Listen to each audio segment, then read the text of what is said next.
off a 24 Ram 1500 Bighorn. Hurry into John Heister Chrysler Dodge Jeep Ram in Lillington. It's Window Nation's semi-annual sale, and it's a big deal. Right now, get 50% off all windows, along with no interest for 5 years, plus bonus savings when you schedule a consult today at 866-90NATION or windownation.com. Hey, John, why so glum? I just got let go. The company's downsizing. This is the third time in the last 2 years. I'm done with this. Have you thought about My Computer Career? I've heard they can train you for a career in IT in just a few months, including cybersecurity and the basics of AI. And you don't need prior training or experience. Now that's a recession-resistant career. Wow, thanks. I'll check them out. Go to mycomputercareer.edu and take the free career evaluation. mycomputercareer.edu. Financial aid is available for qualified students, including the GI Bill.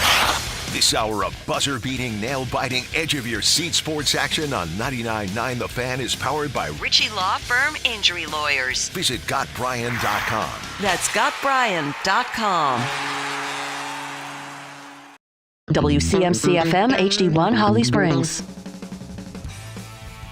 Stahl works his way into the back end. He scores! The captain, courageous in front, and he ties it at 1. Boy, the mental toughness with all of these chances in the series, including tonight for Jordan Stahl, to beat Schneider first of all, and not just fire the puck, but make an unbelievable move with all of his reach from his forehand to his backhand to tie the hockey game.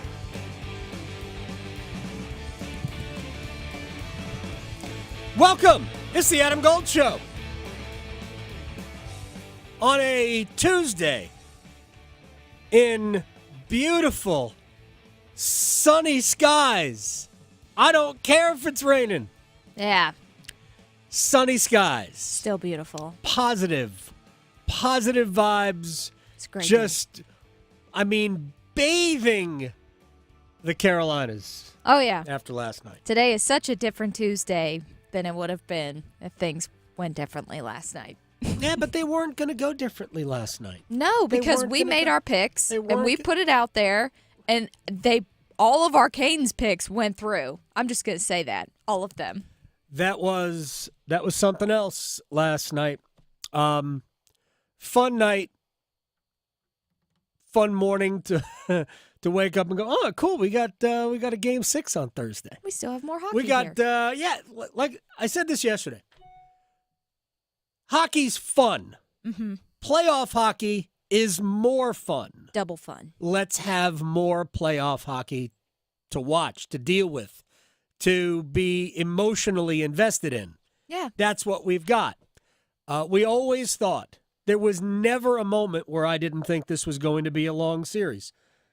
Even when the Hurricanes were down 3-0, I thought, they could win Game 4, and then they could win Game 5, and let's see what happens.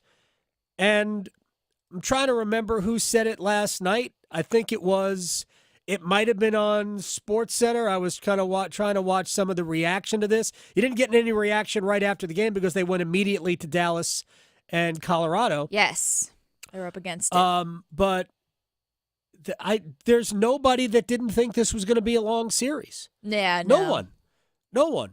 And I still, Hurricanes could win the series. Sure. The odds are still, 2-1 against. It's not over yet. It's still, the odds are much longer against Carolina than against the Rangers. So it could end on Thursday. It could extend to Saturday. The Hurricanes could play another series after that.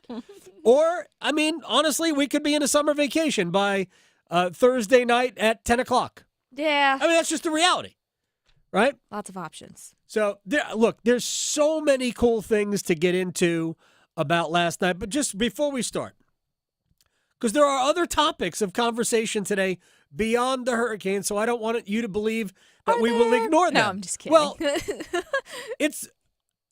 I'll be totally honest, and I realize that not everybody in our audience is like stick deep in the NHL playoffs and what the Hurricanes are doing. Yeah. So I understand that there are more things. If you are interested in the NFL schedule release leaks, which we have only seen a handful of games. I mean, there's stuff to talk about there. Jets and the 49ers for Monday Night Football. By the way, apparently Mike Greenberg's not happy with the Jets are playing another Monday night game to start the year.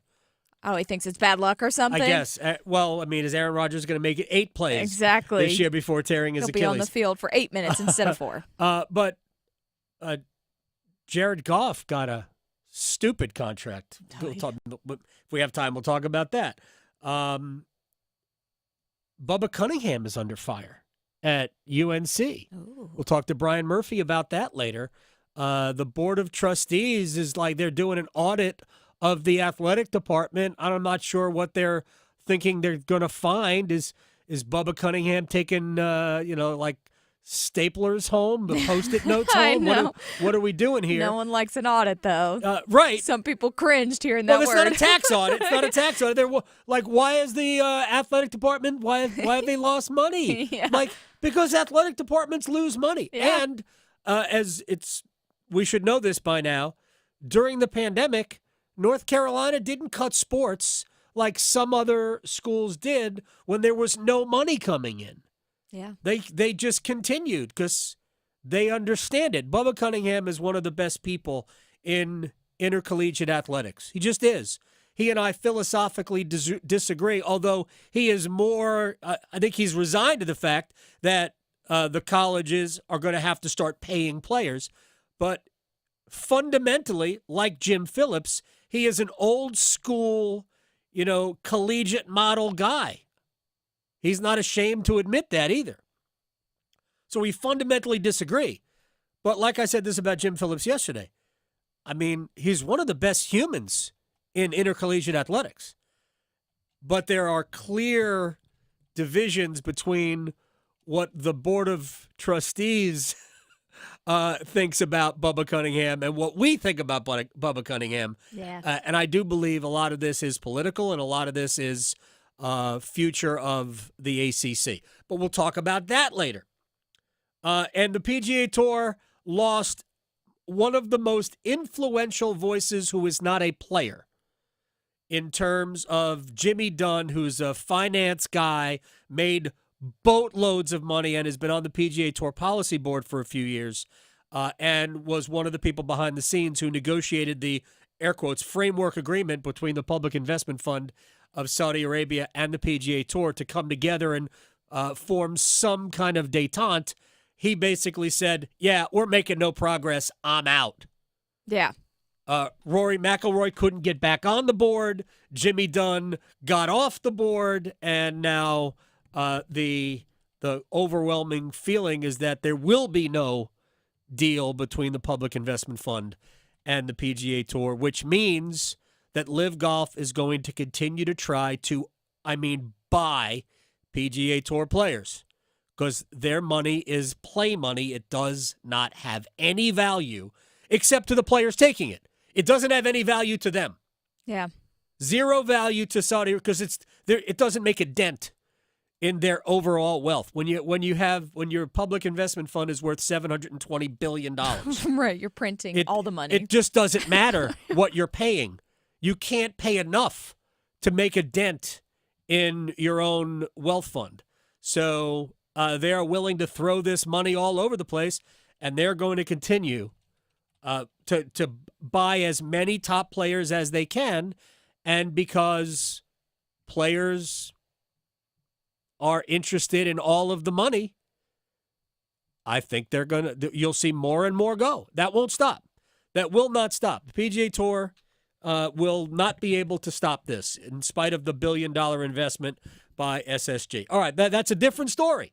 Mm-hmm. All Lots right, of stories. we're going to get to all of those at some point. Maybe not all of them. We're going to try. But first, we're going to talk about the Canes. So we have another hockey game to play on Thursday. Yes, we're still alive. You're making me wait till Thursday? I know. I want to go out to PNC Arena tonight. Or are we making the Rangers wait until Thursday? Yeah, think about it. Just think about it. Mm-hmm. All right. Last night, an incredible hockey game. The first period was about as good of goal-free hockey as you are going to find. Both teams had scoring chances. I don't think either head coach liked it. No. Because both teams had too many scoring chances, but there were no goals. There were, oh my gosh, so many good chances. Each team, I think, had 5 grade A scoring chances in the first period. Way too many for Rod Brindamore to be comfortable with. I'm sure he wasn't. Freddie was flopping all over the place in the first period. Yeah, there was one where he was like, will you please get up? I know. I literally screamed at my TV, Freddie, please get up. No, you can't lay down here. Like, no napping. Right. Unless you have the walrus from Yes. that commercial, in which case. Which is fantastic, that is, by the way. I love that commercial. I'm glad they brought it back. Yeah. So, dynamite hockey game. The outcome was even better. And what made it even better was who ultimately drove the bus. All right. Hurricanes are down 1-0 entering the third. I'm sort of recapping for a lot of people that already knew and know the outcome. But you're down 1-0 entering the third. Your power play has just fallen apart again. Yeah. Right? And I'm going to stop this part and go back to sort of the beginning of this.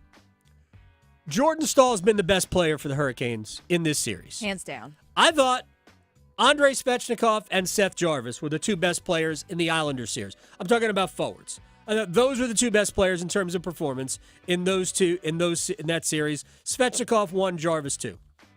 Jarvis is not the same right now. I'd love to know if there's something up physically with him. Yeah. Because he has not. He's had plenty of scoring chances that he's either not pulled the trigger on or not hit home. Yeah. But Jordan Staal, in terms of generating offense, or should have generated offense, has been the best of the Hurricanes. Consider this. In the entire playoffs across the NHL, all right, the 16 teams that started the playoffs, the entirety of the playoffs, there are only 3 players with a higher expected goals for, individually, than Jordan Staal. In the entire playoffs, Wyatt Johnston of the Dallas Stars.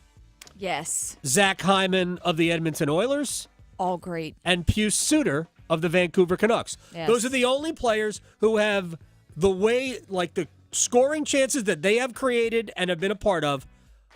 Those are the only 3 players who should have scored more goals than Jordan Staal. Mm-hmm. He has 1. Yeah. Okay? We knew it had to be coming last night. And last night, and we're going to let the head coach talk about his favorite player in a second. He is the teacher's pet. Oh, yeah. That's fine, though. It is 100% fine. Last night, Jordan Staal simply said that our season isn't over yet. Here's Rod Brindamore. Well, you and I talk about it all year and have for how many years. But I just love that people get to see in that game what he can do and what he means to this team. Because that was vintage, Jordan Staal there. So pretty impressive performance by him. He never praises anyone. No one. I shouldn't say that. He praises Staal. He praises Svech. Everybody else, that's what they do. Right. Right. But there is something about those 2 players that speaks to Rod. He sees a lot of himself, I think, in Jordan Staal. I don't know if Rod's a hugger, but I feel like this would be one of those times if he wasn't a hugger, he would hug Staal. It's a good point. I'll have to ask. I'll ask next time I see both players. Tell him his best he asked. Exactly. All right, so down a goal. Jacob Trouba with the shorthanded goal, middle of the second period, which was a deflator for Carolina because, you're on the power play. You're not supposed to be giving up goals on the power play, but now Carolina's power play is back to -1 for the series, and that's not good. But on the heels of a 3rd consecutive failed power play, and I do believe they will get that figured out. I think Carolina's power play will have something to say about Carolina advancing in this series. I absolutely believe it. They will have success on the power play before we are done here. But after it all happened, 90 seconds after the power play expired, basically, Staal took matters into his own hands. Stahl works his way into the back end. He scores! The captain, courageous in front, and he ties it at 1. Boy, the mental toughness with all of these chances in the series, including tonight for Jordan Stahl, to beat Schneider first of all, and not just fire the puck, but make an unbelievable move with all of his reach from his forehand to his backhand to tie the hockey game. Captain Courageous. Yeah. Shouts to Mike Maniscalco there. All right. First of all, credit to Dmitry Orlov for the pass. Well-timed, very patient, waiting for Carolina to execute a line change because that whole sequence began with Carolina's top line on the ice. Aho, Svechnikov, Gensel all had to get off. Stahl was the first forward on, and Stahl made a beeline for the offensive zone, and Orlov made the pass. Perfect on his tape. Braden Schneider and Keandre Miller, what are you guys doing? Yeah. Schneider completely took a bad angle. Stahl should never... I'm not saying Jordan Stahl is molasses. He's not a slow skater. But if you're Braden Schneider, you can't let Jordan Stahl skate around you like you're going backwards. That was a bad play by the Rangers. And then Miller was very late to recognize the danger there. Maybe he didn't think that Stahl was going to easily skate around Schneider like that. Yeah. But Miller did nothing to prevent that move. And Stahl, for all of his, lack of offensive creativity, he is very meat and potatoes. Puck in net. Right?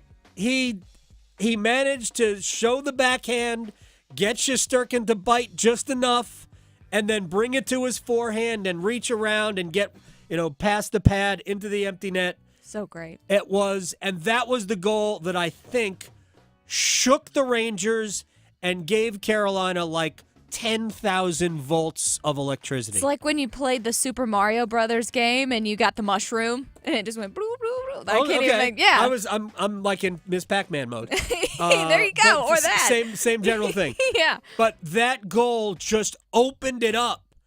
And from that point on, you only had to watch the next 6 minutes. That's it. Because the next 6 minutes told you what was going to happen in this game, to an extent.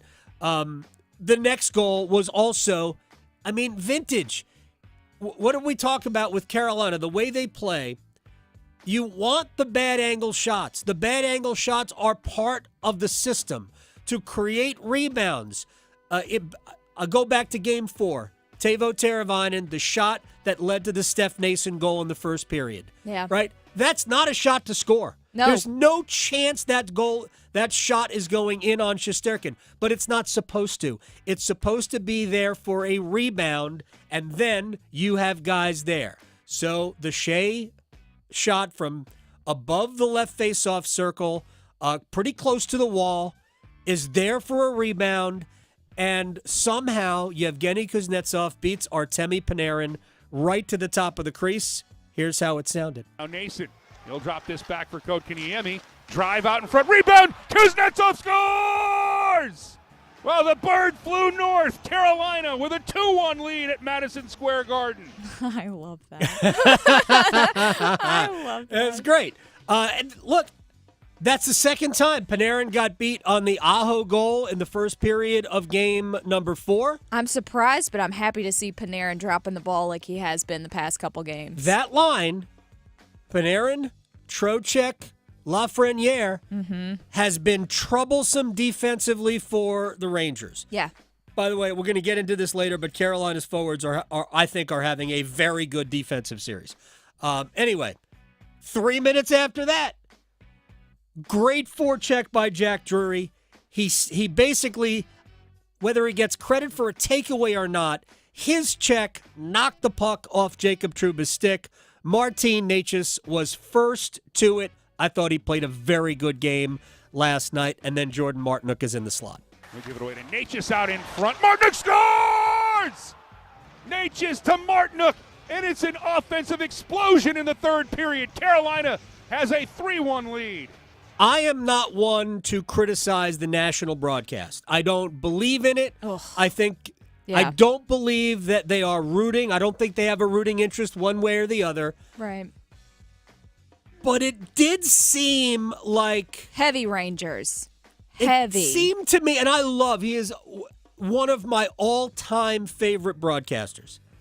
It did seem to me a little bit like Sean McDonough, not rooting for the Rangers, but looking at it through a Rangers lens. Yes. Because the play-by-play nationally of that play was all about the Rangers not getting enough shots on goal. They have to get more shots on goal, less than 25 shots on goal in every game this series. Blah, blah, blah. And they're having this discussion while the Hurricanes are forcing the turnover. Yeah. And then, all of a sudden, Martinook scores. And then you're like, what just happened here? Yeah. There's another team on the ice. Right. And again, I don't think they're ignoring the Hurricanes, but they were sort of preoccupied with why the Rangers were suddenly behind 2-1 when I don't know what you were watching. It was a very even hockey game. Yeah. It wasn't like the Rangers were generating all sorts of scoring chances after the first period because the game settled down after that. Yeah. It sounded like they had their mind made up before the game even started that the Rangers were going to win. Right. And this is the I guess the curse of being 3-0 up in a series. Sure. Because the Rangers, when you're 3-0 up, I heard Arda Ocal from ESPN on with the guys in ESPN today, right? Actually, was it Evan Cohen was on right before us? Yes. He was hosting for Greeny. He fills today. in for all the shows. Right. Evan, and he had Arda Ocal on. Yes. And they were like, Ocal's like, should the Rangers be worried? No. I'm like, okay, whatever. Maybe not. Probability is still on the Rangers' side. Sure. So if you want to say the Rangers should not be worried, I'm not going to argue with you. The Hurricanes have all the heavy lifting still to do. Mm-hmm. Only when we get to Game 7 are both teams in the same spot. Yeah. Right now, the Hurricanes still have a lot more heavy lifting to do than the Rangers. Do or die. So, but if you watch the game, after the first period, which I thought was dead even, I actually think the second period was also kind of dead even, but what happened in the second period is that the Rangers generated 0 at 5-on-5. Mm-hmm. The Rangers had 1 grade A scoring chance in the second and third periods at 5-on-5. 1. That's it. Carolina's defense had locked down. And when we got to the third, Carolina's forecheck won the game. So it was the forecheck not on the Stahl goal, but the forecheck on the Drury goal, and the way they played that period was really keeping the Rangers defending. That's what they did. The Hurricanes had the puck, and they clogged up the neutral zone, and after they made it 3-1, gosh, couldn't have been more than was it a minute later when Andrei Svechnikov threw the puck in the trash, right? Like, here we go. Right. By the way, we don't need criticism for Andre just because it was his penalty. Sure. That's not like a stick penalty. It's not like some of those things that he's wont to do. It wasn't like Kuzi with the slashing and what an awful penalty. He made up for it, though. He scored a goal. Don't do that. So Andre goes to the box, and the Rangers did 0 with that power play. This is what the Hurricanes penalty kill is about. You don't get chances. They didn't get, I think they had 1 shot on goal, but I don't believe it was threatening. Yeah. Maybe it was a scoring chance, but it certainly wasn't a great one, I don't believe.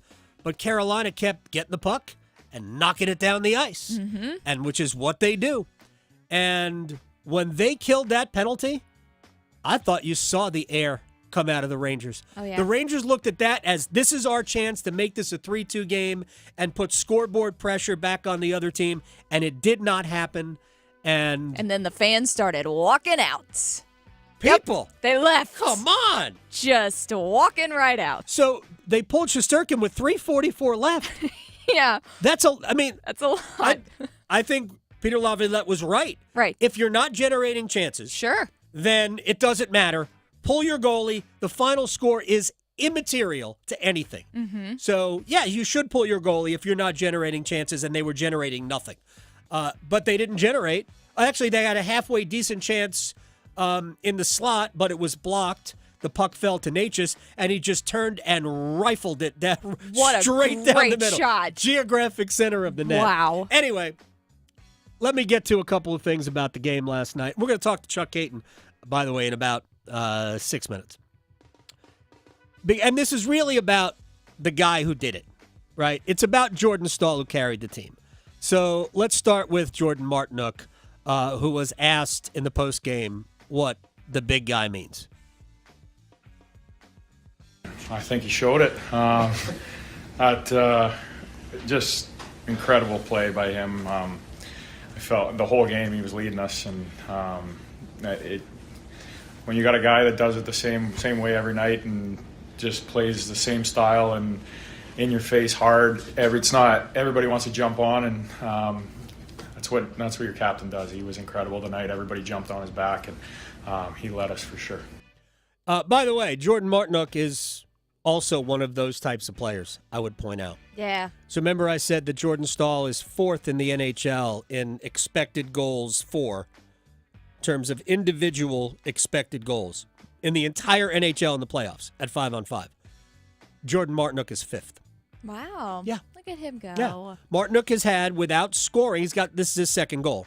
Without putting up a lot of goals, Jordan Martinook has had, I believe, a very good playoff series. He was excellent last night. By the way, Jack Drury was dynamite last night. My gosh. I'm so glad he did not get hurt. I was so nervous with the puck that hit him like in the hamstring or something. Back-to-back block shots. Oh, man. Yeah, exactly. Thanks for sacrificing your body, Jack. Back-to-back block shots. He had a great game. And again, I think Natchez had a good game too. One of my favorite things about Natchez is that you get brutal honesty from him in the postseason, or rather in postgame. Here's him on the power play and more. Yeah, it's quite embarrassing to, be kind of -1 in the series on the power play. That can happen, but we show how strong we are here and in this locker room, how much we believe and really willing to do this stuff. And it was huge.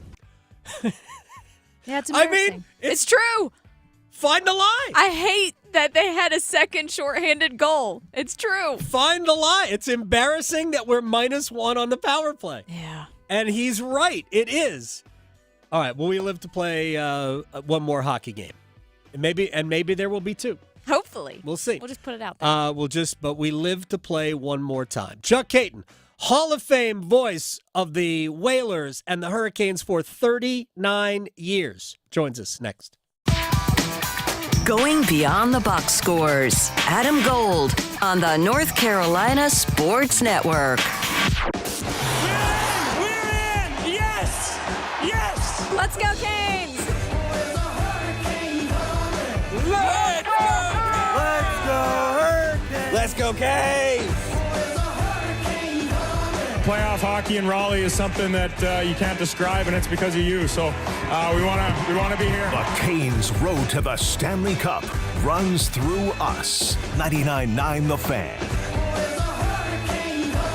Okay, let me tell you about one of my absolute favorite hangout spots. Hey, it's Victoria Vodnecker, and Norse Brewing Company in Wake Forest is a place you need to check out. There's also Norse Brewing Longhouse in Zebulon, which is just as amazing, but both locations offer mouthwatering Southern food, but with a Scandinavian twist. My personal favorite is the loaded beer cheese tots with in-house made seltzers. Yes, they make all of their adult beverages in-house right in front of you. Speaking of the setup, you'll be completely immersed in the Viking vibes with the handmade axe door handles, the wooden interior, the calm lighting. And with the weather getting warmer, there's plenty of space to enjoy this one-of-a-kind menu outside. Whether it's brunch, lunch, dinner, or a nightcap, Norse Brewing Company is a place you'll want to visit, and you can bring your pups too. Bring everyone out for trivia night, one of their markets, or you could even plan your next big event there. You can find out all the information about this amazing spot and upcoming events at norsebrewingco.com. ChatlyBoatShow.com. Get ready. The Chatley Boat Show and Sale is coming to the State Fairgrounds May 17th through the 19th. The Car Scott building will be filled to the max with boats ready for immediate delivery featuring Suzuki outboards, shop center console, runabouts, deck boats, bass boats, pontoons,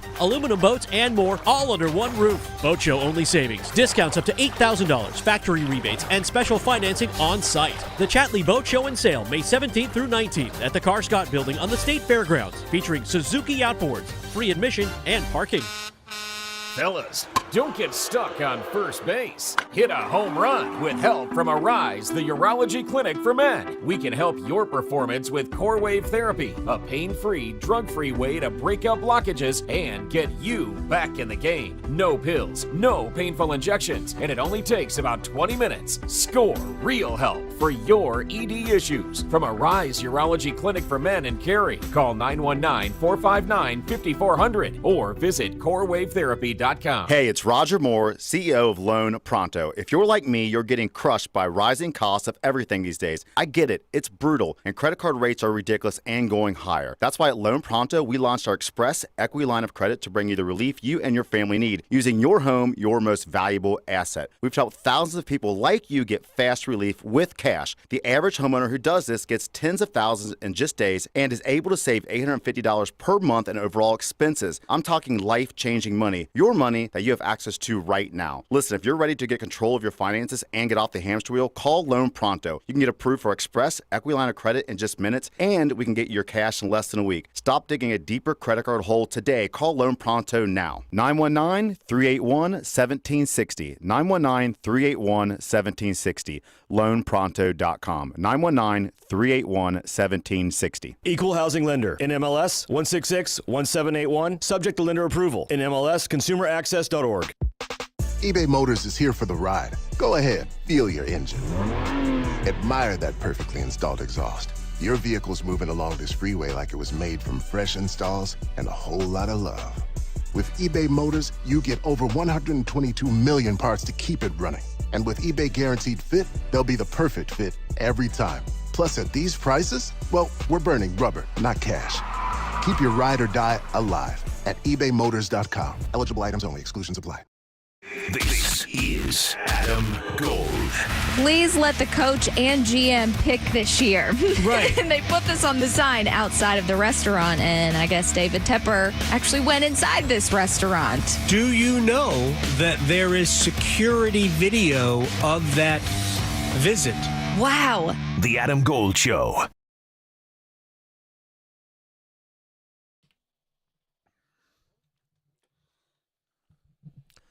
It's the Adam Gold Show. I'm Adam Gold. Victoria producing the program. There will be a Game 6 at PNC Arena on Thursday night, 7 o'clock. TNT will be in the house for that one as the Hurricanes try to extend the series one more game. And that's what I felt last night. I felt like Jordan Stahl decided, you know what? We want to play another game. We're not ready to say, yeah, it was fun, but we got to go. Chuck Caton, Hall of Fame voice of the Whalers and Hurricanes for 39 years, joins us on the Adam Gold Show. What was your biggest takeaway from last night's game? Well, the biggest takeaway, first of all, Adam, thanks for having me on again. I've been a very interested observer, as you could imagine, yes. like a lot of Hurricane fans are, and the observation I had came very early in the game. I don't know if a lot of people picked up on this, but I did not like the loss of, from a Ranger standpoint, the loss of one-on-one battles against the boards. I saw danger signals in that game very early. That the Rangers were not coming to that game last night with the same mindset that the Hurricanes had, and that is you've got to win it in the trenches, you've got to win those battles, you've got to play well in your own end and not play loose defensively. I thought the Hurricanes had too much room in the neutral zone to make plays and to gather speed as the game went on, and even despite the fact that Trouba scored that short-handed goal, going into that third period, I still felt that the Hurricanes had their legs. They had the intensity requisite to win a hockey game, and certainly it looked like the Rangers were a bit of a flat team, which I was very surprised to see in light of the way they played in Game 4 with their comeback from 3-1, despite Shea's power play goal late in that game. Chuck Caton is joining us here on the Adam Gold Show. Too much room in the neutral zone manifested itself in the stall goal because Dmitry Orlov was allowed to basically just loiter with the puck outside the blue line while Carolina was in the midst of a line change. I was surprised that he did not get pressured more. I mean, he was just standing there waiting, and the Rangers did not go after him to at least make him do something with the puck, and he was allowed to wait till Stahl came on the ice. And then I thought Braden Schneider and Keandre Miller were both asleep. Yeah, they were flat-footed on that play. There was a bad line change, and then the Hurricanes took advantage of it, and a good change because if I recall, Stahl came off the bench to take that pass, and so it left everybody flat-footed. But, from New York's standpoint, there's really no excuse for not and Peter Laviolette is going to put a good face on this. At least, we competed, we played hard, but they didn't I still don't think they matched the intensity, and they gave too much room to the Hurricanes to be able to make plays, even in their end. I think the Hurricanes were dangerous even earlier in the game with scoring chances, and they got maybe psychologically intimidated early with Shesterkin's goaltending that they didn't shoot the puck in areas that you would normally see them shoot the puck. And then they got that together and simplified their game. I'm sure Rod Brindamore spoke about that going into the third period. In the second intermission, that guys, when you got that shot, you got to take the shot and cause chaos, and they did. And I think you summed it up about 20, 25 minutes ago, and I was listening to you, Adam, about taking shots from all angles. Yeah. That's been kind of the modus operandi of the Hurricanes for most of Rod Brindamore's tenure. He simplifies the game for these guys, and all they have to do is work at it, and they've got the foot soldiers. That's another concern I would have if I'm Peter Laviolette. I don't think he's got as much physicality as we've seen the Hurricanes show in the last couple of games. Isn't that interesting? Because that's the knock on you, and I were talking about this offline before the series, before the playoffs started.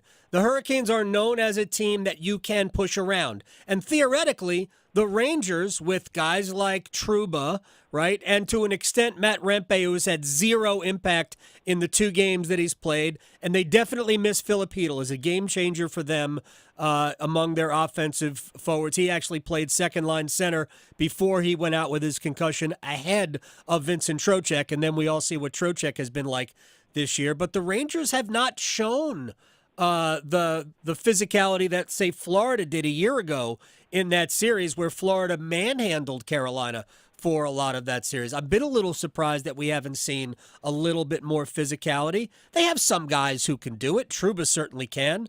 Barclay Goodrow certainly can. Jimmy Vesey certainly did. I think it was in Game 2.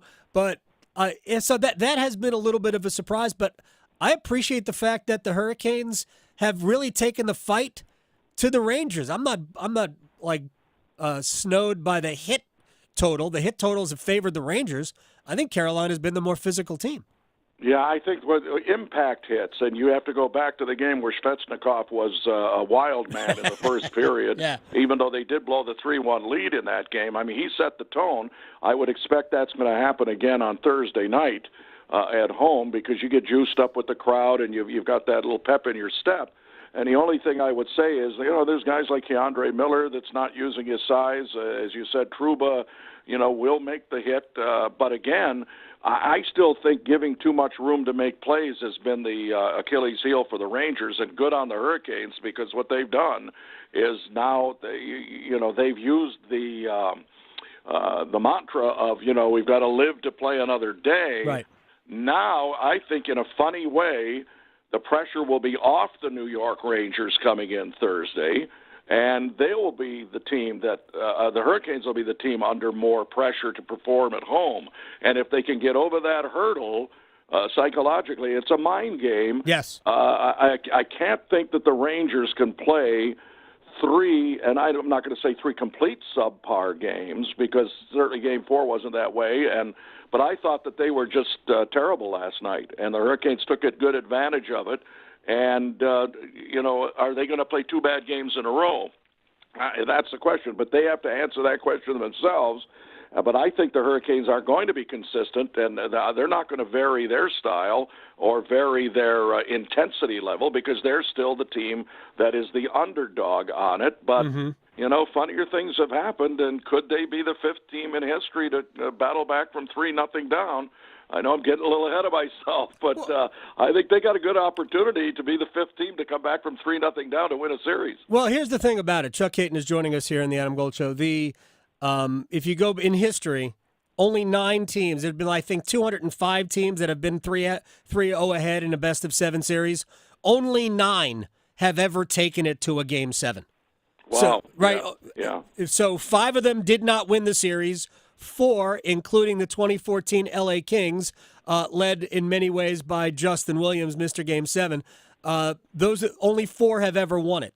But interestingly enough, the teams, I think 4 of these 9 have happened in the last 15 years.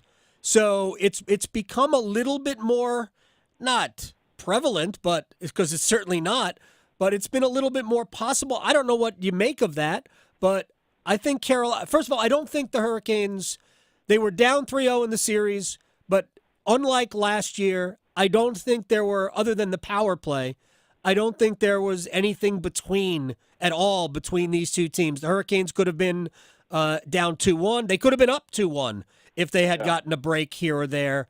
They were down 3-0. That's where they were. But I don't feel like they have really been outplayed except on special teams.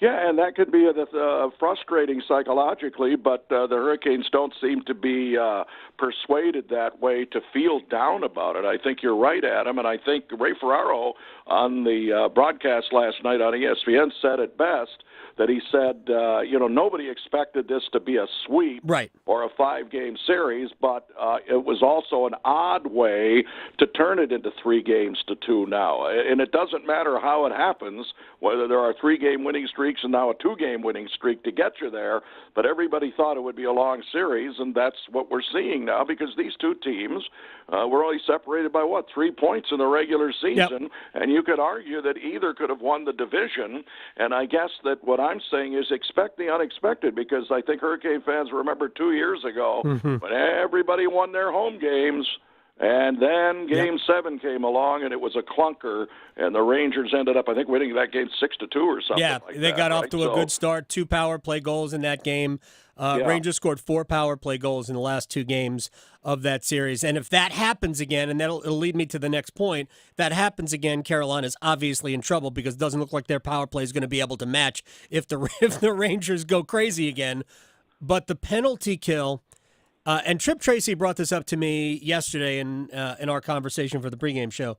The first game was vintage Rangers power play, where they scored 2 beautiful, quick passing, creating 2-on-1 opportunity goals. That was just tremendous. They did that twice.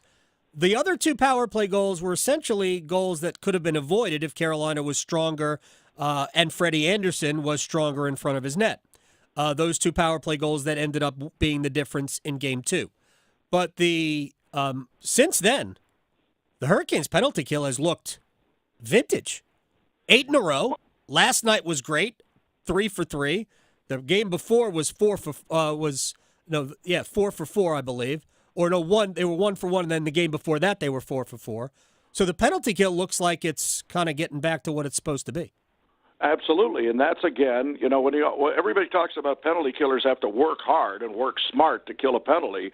Well, you have to be smart on your entries into the zone with the power play team too, and not just mindlessly dump the puck in. And if you're not going to work hard enough to retrieve it to set up your power play, which I think has been the problem with the Rangers lately on their power play, you're going to get easy clears down the ice and killing time.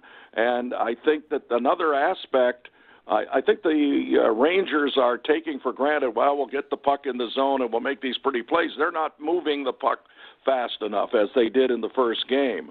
And they're also getting a little lazy in being complacent. And the Hurricanes, the Hurricanes really could have scored a couple of shorthanded goals themselves last night. I mean, they were very aggressive. They're back to their smart aggressiveness on the penalty kill. And again, it's who's going to outwork whom, who's going to outthink whom on those specialty team situations. that is going to be the difference. And right now, the Hurricanes seem to be trending upward that way, obviously, and the Rangers have to answer some questions. But I guess they'll have to answer a couple of lineup questions tomorrow, too, because I'm hearing there's a possibility that both Philip Hedl and Blake Wheeler could be in the lineup tomorrow night, or I should say Thursday night for New York. And again, game planning for them. I mean, Hedl had one good scoring opportunity that I remember in Game 4. Yes. And then got hurt. But so I don't know. I mean, it's going to be interesting. But if I'm Rod Brindamore, I'd be pretty satisfied, and rightly so, the way the Hurricanes are playing right now. No question. So let's. I'm going to give you an opportunity to criticize Rod Brindamore because all of Twitter is doing that right now. You know what? He didn't. He's got that little gray streak in his hair. It does. He should color that. No. He likes it. I think he likes it. There's an Elvira thing about it. I think it works for him. No. Wait a minute. I got another criticism of him. He only spent an hour and a half working out this morning. Oh, yes. It's a day off. It's obviously a day off. Freddie Anderson in net. A lot of people thought, based on Kochetkov playing, I thought pretty well in game 3, even though he went back to Anderson in game 4, who got the win. We could argue that Anderson has not been great. He's been okay in this series. That a lot of people thought should have gone back to Piotr. Blah blah blah.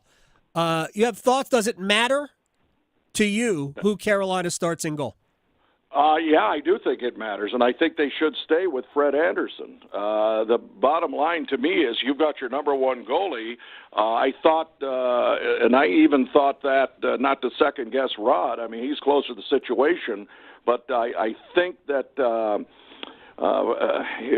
Kochetkov is going to be a good goaltender, but I think to throw him in, especially in a situation like this again, you wouldn't do it. I mean, they got over the hump on that because, even though Kochetkov lost that game, Anderson came back with a good performance, even though he allowed that stinky goal to Lafreniere to tie the game in Game 4. He bounced back from it in last night's game. So I don't have any problem with Anderson. I think that the biggest thing that he's got to do is make the key save at the key time, which he did last night. He didn't have a lot of work, but he did make the stops when he needed to. But again, I think he's going to face a little bit more of a push, unless I miss my guess, on Thursday from the Rangers, because I think the pressure point changes now, as I said before, Adam. And I know it's a wild and crazy thing to say, but I think there's more pressure on home teams to perform, especially when your back's against the wall. I guess what I'm saying is I'd rather be up 3-2 going into the other venue. And it's just as the Hurricanes went into Madison Square Garden last night, down with nothing to lose. I think you can play looser, but the thing that Peter Laviolette's got to worry about is your big guns better show up a little bit better and play better defensively. And I'm talking about guys that were prominent early, like the Trocheks, the Kanarins, the Lafrenieres. Where did they go last night? Nowhere to be seen. Chris Kreider, Mika Zibanejad. So you keep those guys off the board and prevent them from getting a lot of opportunities, and I think the Hurricanes will send this back to the Garden on Saturday. Yeah, those guys have all been defending in their own end a lot because Jordan Staal and Sebastian Aho, the top line wasn't on the score sheet last night, but they had the puck a lot. So even if you don't necessarily score, if you have the puck, the guys you're playing against can't. But Chuck Caton, you know all of that because you're a Hall of Fame voice of the Whalers and Hurricanes for 39 years. And I appreciate you coming on the program. We'll do it again. Thank you very much, Adam. Always a pleasure, and we'll see what happens. I just wish there wasn't 2 days between games. I mean, I can't stand all this excitement, I'm ready to go to the arena tonight. So I know. I heard you earlier, and I totally concur with you. I'm ready to play. Let's go. Chuck, thank you so much. We'll talk again later. You've got it. Thank you, Adam. The best. Chuck Caton. All right, quick break. One-timers on the other side next. Raleigh to Boone, Charlotte to Chapel Hill. Your Carolina is covered. Adam Gold on the North Carolina Sports Network.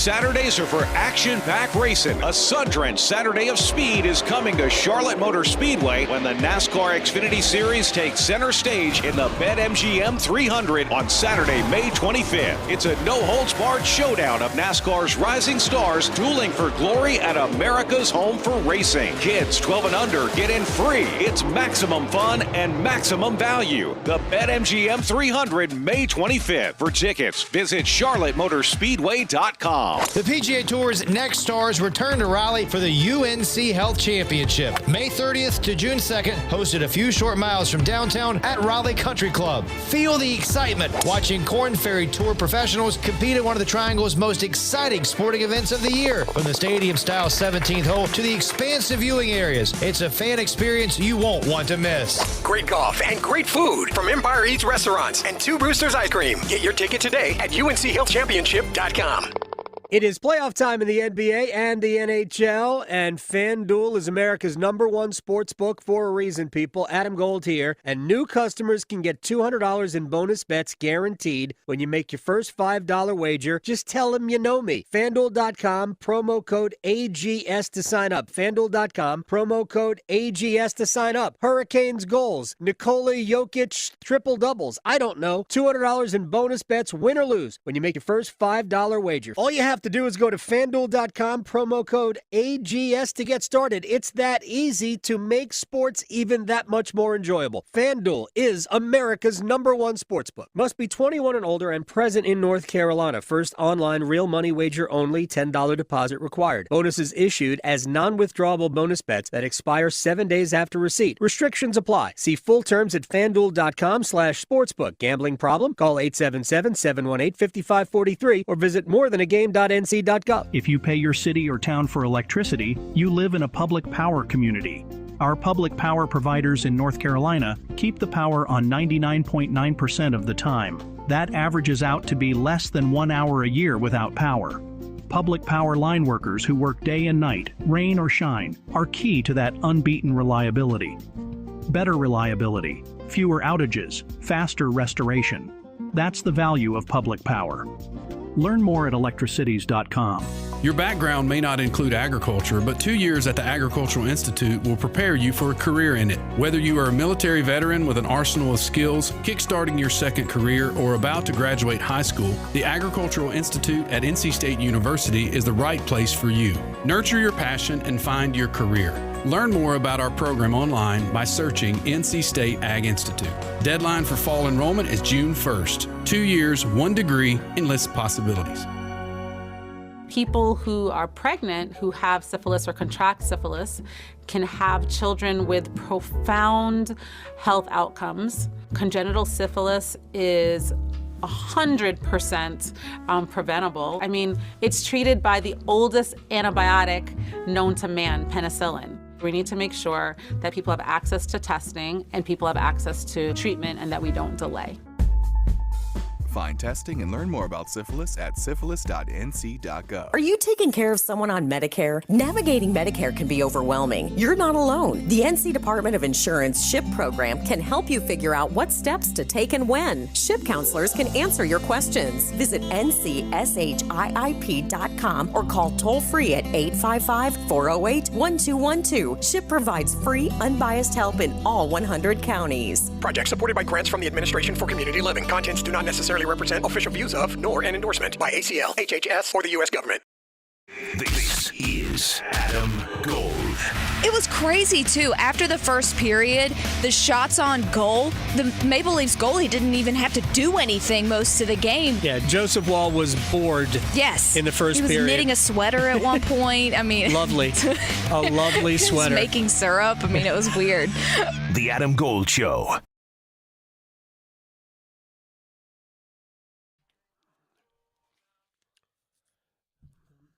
It's the Adam Gold Show. I'm Adam Gold, Victoria's producing the program. All right, let's. We don't have a ton of time. I want to get to it. So let's do one-timers. All right. Well, it's going to be about our Carolina Hurricanes, of course. Fine. So, let me see. So, who do you think is going to be in net on Thursday? I know you and Chuck just talked about this, but who do you think it will be and why?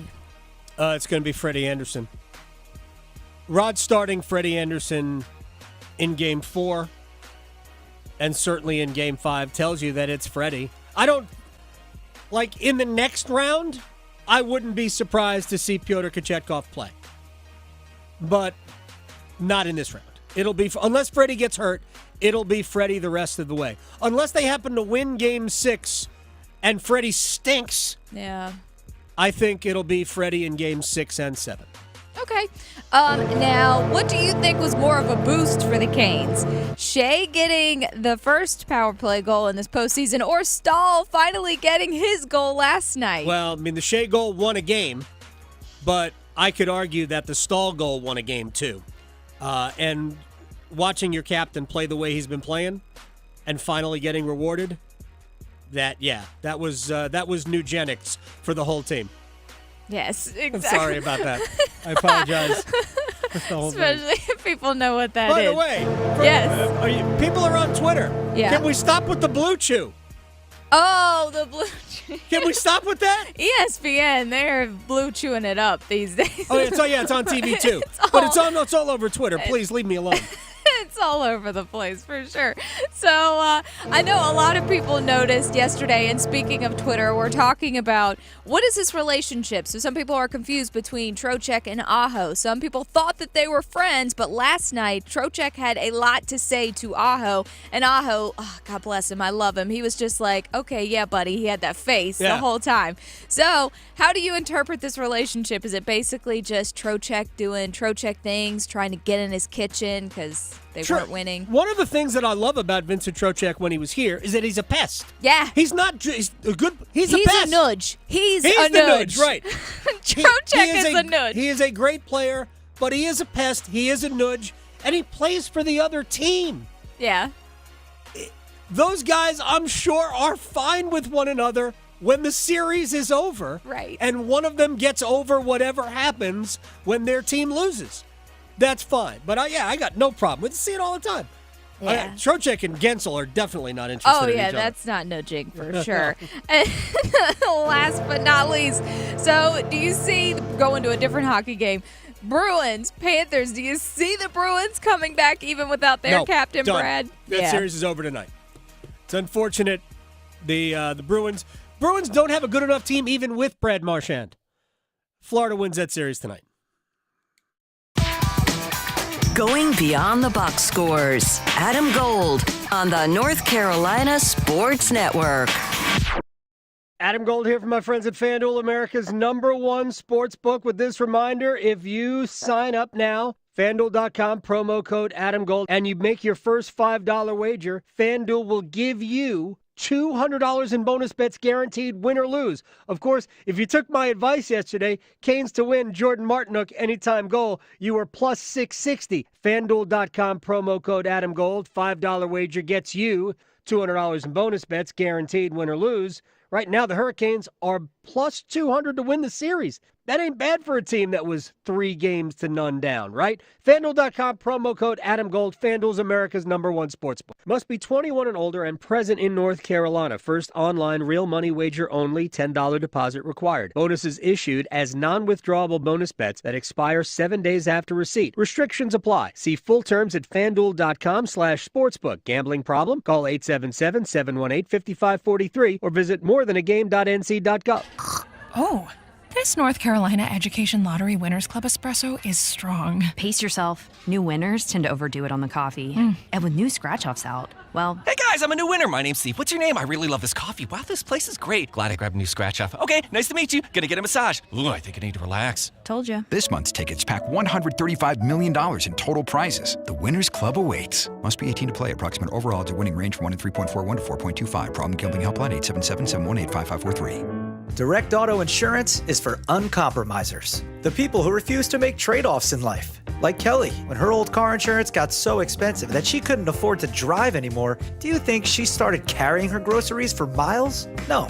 But she did find Direct Auto's savings that allowed her to drive instead of compromise. With savings of up to 25%, you too can stop compromising and keep driving. Get a quote today at directauto.com. Savings based on applied discounts and will vary. Terms apply. How you buy can affect price. National General Group, Winston-Salem. If Heineken Silver was a 60-second radio ad, it'd tell you all the stuff you need to know in only 30 seconds to keep things light and refreshing. Seriously, time me. Heineken Silver, a world-class light beer that's surprisingly crisp and refreshing, made with only premium quality ingredients and just 2.9 grams of carbs and 95 calories, all without compromising on taste. Heineken Silver, all the taste, no bitter endings. Order now at Heineken.com/silver. Must be 21 and older to purchase. Enjoy Heineken responsibly.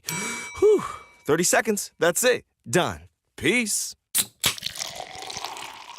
Picture this, the perfect summer barbecue. No stress, no responsibilities, just all your friends, burgers sizzling, hot dogs cooking, Pepsi Zero Sugar fizzing, and a backyard of very, very happy people. Oh yeah, we could get used to this. Very, very used to this. Grilling, better with Pepsi. For a limited time, get 2 Pepsis for just $4 at Handy Hugo. So hurry in and enjoy an ice-cold Pepsi today. It's Window Nation's semi-annual sale, and it's a big deal. Right now, get 50% off all windows, along with no interest for 5 years, plus bonus savings when you schedule a consult today at 866-90-NATION or windownation.com.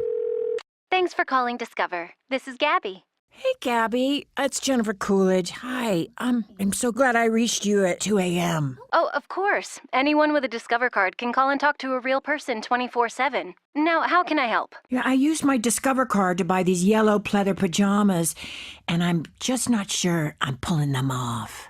24/7 U.S.-based customer service. It pays to Discover. Limitations apply. Learn more at discover.com/creditcard. This hour of the Triangle Sports Leader is powered by Ritchie Law Firm Injury Lawyers. He scores! What a comeback! Visit GotBryan.com. That's GotBryan.com. WCMC HD1 Holly Springs. Take us with you on radio, web, app, Alexa, and YouTube. 99.9 The Fan, the Triangle Sports Leader. Drive out in front, rebound, Kuznetsov scores! Well, the bird flew north. Carolina with a 2-1 lead at Madison Square Garden. We'll give it away to Natchez out in front. Martinook scores! Natchez to Martinook, and it's an offensive explosion in the third period. Carolina has a 3-1 lead. That was fun last night. Enjoyed everything about that. Oh, yeah. We are going to talk more hockey. Bottom of the hour, EJ Raddick, NHL Network will join us. We'll get into a little bit of it right here, but I don't want to belabor it because we have there's some other things I do want to just discuss. Vashti Hurt, by the way, next hour from CarolinaBlitz.com on Panthers rookie camp because I thought she got she was there for, I think, however many days, 3 days, 4 days of it. And I think you got a lot of insight, not only into the rookies, but into the head coach. So we'll have her come along and talk to us about that. We should ask her how much she loves Xavier Leggett's accent, I'm too. I'm sure she does. Yes. I'm sure so she great. loves everything about it because Yes. it is a joy. And I no longer need subtitles. I get it. No, we're in now. We I got totally it. understand. I've listened to enough Yes. Monty Python and period English to know that that's basically what he's doing, just with the drawl. Yeah. All right. But before we do, just quickly about last night, I just want to mention this one thing, and maybe I can expand on it a little bit later on. The last year when the Hurricanes were in the playoffs, and they got beat 4 straight by Florida. The narrative coming out of it from the Hurricane side was that they could have won in either game, any of the 4 games, and they could have. We had 4 overtimes, 1 overtime, and then everything was a 1-goal game. So they were right there. Could have. I remember in the first overtime, Seth Jarvis hitting the crossbar with Sergei Bobrovsky down and out. If he doesn't hit the crossbar, if it goes in the net, the game's over. End of discussion. We're done. Right. But it also felt different. I thought there was a reason why Florida won all 4 games. So when Rod Brindamore, after the series last year, said I don't feel like it was a sweep. We got beat 4 straight, but I don't feel like it was a sweep. I understand what he was saying because the games were close. But my opinion was that there was a reason why Florida won all 4. Bigger, meaner. They're mean. Oh, yeah. Florida's a mean team. Yeah, they are. That's, if there's a round 3, brace yourself for mean. Bennett, Kachuk, like, there's a list. Kachuk's mean. He's Bennett's also good. nasty. Yeah, Bennett's nasty. It's a difference. There's a difference there. Bennett's, dirty, but yeah. Yeah. But a great player. Yeah. I wish he was a Hurricane. Yeah. I'm not knocking anybody we have, but Bennett was available a couple of years ago, and that's not somebody they wanted. Not going to talk about it. But I thought there was a reason why Florida won all 4 games. When it was 3-0 in this series, one of the reasons I believe that Hurricanes fans could have hope is because I understand what the difference was in the 3 games. Power play, special teams, goaltending. Shesterkin was better than Anderson and Kochetkov for the 1 game. The power play was at another level, and they scored the shorthanded goal. They were +5 in special teams. I mean, that's all you had to know about. In building a 3-0 lead, special teams, goaltending. End of discussion. Mm-hmm. But in every other measurable way, I could argue that the Hurricanes were probably better, slightly better to better than the Rangers. I thought Game 1, the Rangers were actually better. I think Carolina was better in Game 2. I think at best it was even in Game 3. And I think Carolina was better in Game 4. And I think they were better last night. So, based on what I have watched, even in going down 3-0 in the series, I didn't think the Rangers were better. I don't think there's anything to choose between these 2 teams. So whoever plays better has the better chance. I think Carolina had to do more extraordinary things to beat Florida. I don't feel that with the Rangers. And with that said, it's very fragile because you could play great and lose. Oh, yeah. We've seen Carolina play great and lose. They could play great Thursday and lose. Shesterkin could just steal a game. He's got that capability. Game 2. So, yeah. I mean, They could have won. It could have won any game Yeah. other than Game 1, and obviously that was a double overtime game. They could have won. The Hurricanes could have won any game in this series. So, I just never felt like that they had to do something out of their ordinary to win. I don't think they have to do that to beat the Rangers. All right. Now, let's get to take 2 on this. This is stuff we haven't even discussed because we've been talking Hurricanes hockey for so long. And Brian Murphy will talk a little bit with us next segment about the situation that Bubba Cunningham is in, where the Board of Trustees is mad at him because there seems to be an economic shortfall in the athletic department, which just means UNC's athletic department is like a lot of athletic departments across the country. It's difficult to make ends meet. I'm sure they waste plenty of money like every other athletic department does. Anyway, but I thought this would be a good time to bring up some schedule leaks. Right? Right? So we found out yesterday that the Chiefs would open up their season against the Ravens. Right. Great start to a season on a Thursday night. Yep. Right? We also found out that the Chiefs would be playing Cincinnati in Week 2. That'll be just a regular Sunday game, not a primetime game. The Jets will be playing Monday night at San Francisco, opening the season on a Monday night for the second year in a row. I'm sure nobody will bring up the highlight from last year against Buffalo when Aaron Rodgers made it 4 games. Yes. Four minutes. plays. Yeah. 4 plays. Or 4, yeah. 4 not snaps. Even. Oh, boy. But the other game, the first Sunday of the season, Dallas at Cleveland on Fox with Tom Brady on the call. Obviously, having the Cowboys on is a huge draw. As America's team, that's going to get a little hard for me to say that all the time. I understand they were the competition for a long time. But in this new role, I know the Cowboys, how important they are to this network. They got great storylines. Come on, Dak Prescott, let's see if he can finally come through. One of the great defensive players. Did that just slip out?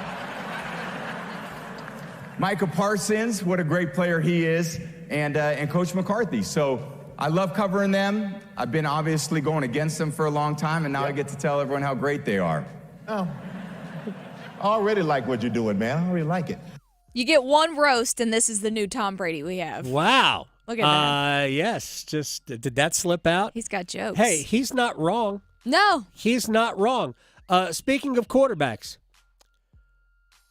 Jared Goff has done very well for the Detroit Lions. Mm-hmm.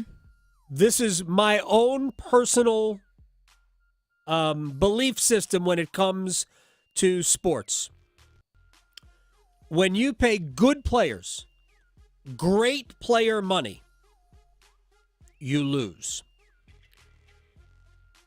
Unless Jared Goff proves to be a player who can win you games on his own, paying him $53 million a year could not make less sense to me. You must surround him with elite players in order to win.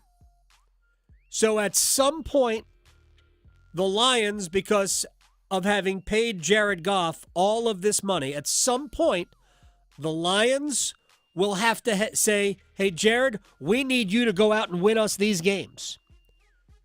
They're either going to have a lot of low-cost talent around him that can help, or they're going to lose those games. Yeah.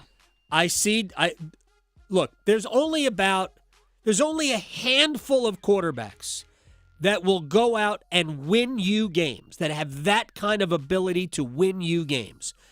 I'm not going to list them, but there's maybe 6, 7 of them. Jared Goff isn't one of them. Jared Goff is a quarterback that you can win with, and that's different. I'll put him in the Kirk Cousins category. He's a better version, possibly, of Kirk Cousins. I'll put him in that category. Tua Tagovailoa, I'll put him in that category. But they're not going out and winning you games. So what did Game Changers, Cam Newton? Yeah. Right? I know. Game Right? manager, game changer. And there's nothing game changer-ish about Jared Goff. I think that was a mistake in a contract. Real quick, ACC has released some start times for some games early in the season. We already knew Florida State, Georgia Tech are going to play in Ireland, whatever, week 0. What? I know. The week 1, Friday, TCU at Stanford. Can't wait for that. What? All right. Why is that on the ACC's website? Oh, boy. The Saturday, Clemson, Georgia, noon on ABC. Miami and Florida at 3:30 on ABC. Awesome game. And then BC at Florida State the first Monday night. So Florida State and Georgia Tech play in Ireland on a Saturday, and then the following Monday, it's back home against Boston College. Florida State will be 2-0, and they will have played on 2 continents. Oh, Outstanding. Boy. There we go. Whatever. All right, when we come back, Brian Murphy in the kettle of fish, if you will, that is boiling around Bubba Cunningham. Of course, it could be nothing, but we'll talk to him about that and a couple of other things regarding gambling next. Serving it up hot and fresh every day. Adam Gold on the North Carolina Sports Network. Listen every afternoon for The Drive with Tim Donnelly. The rookies have reported for Panthers minicamp, and that means the Panthers offseason continues. Everything has to be about finding value where you normally don't see it. Get every penny, every dime out of the couch cushions because you have a lot of ground to make up. You were the worst team in the NFL last year. If you don't want it to happen again, you have to get minicamp working. The Drive with Tim Donnelly, 3 to 6 on 99.9 The Fan.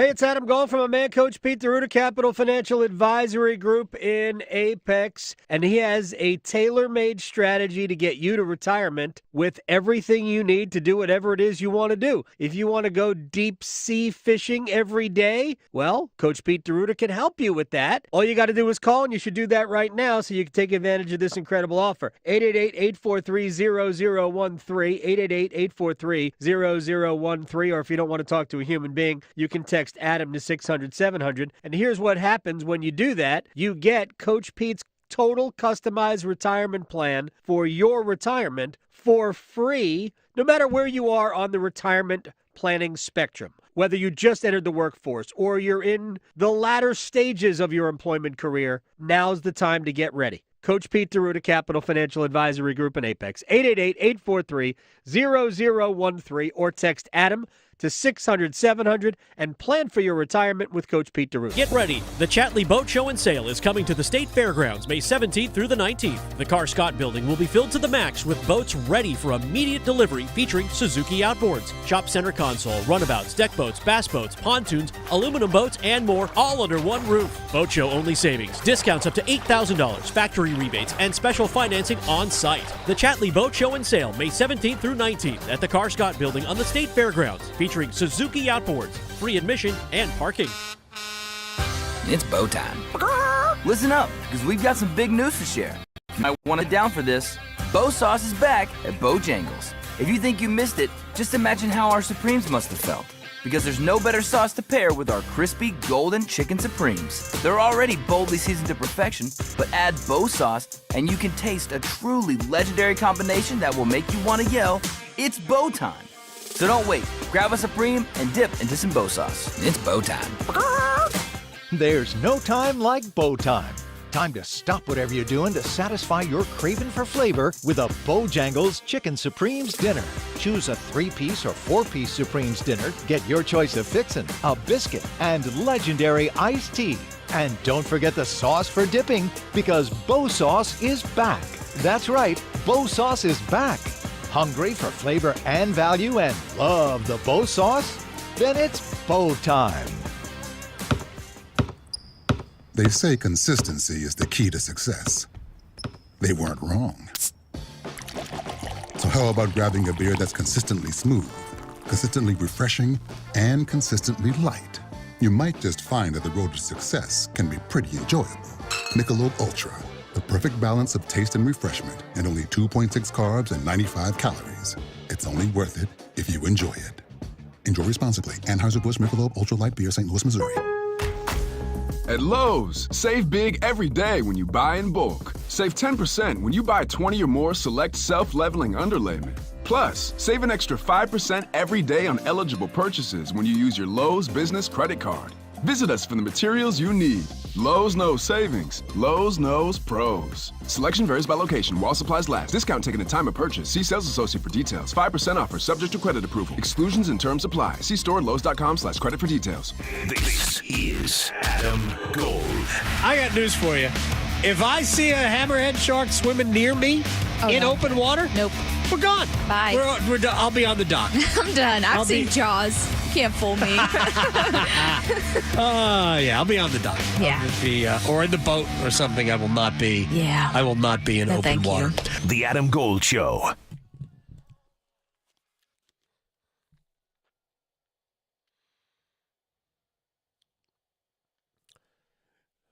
It's the Adam Gold Show. I'm Adam Gold. UNC trustees critical of Cunningham, Bubba, to review athletic department amid budget concerns. An audit of the athletic department and their budget and their bottom line and all of that. And it does seem like this is about more than that. But let's get to the man whose byline is on the story at WRALSportsFan.com, Brian Murphy, WRAL Sports investigative reporter. All right, so let's nuts and bolts this thing first and tell me where we are. And Bubba is down at Amelia Island in what should be just a fascinating ACC spring meetings extravaganza. But just give me the nuts and bolts of where we are and who's coming after Bubba.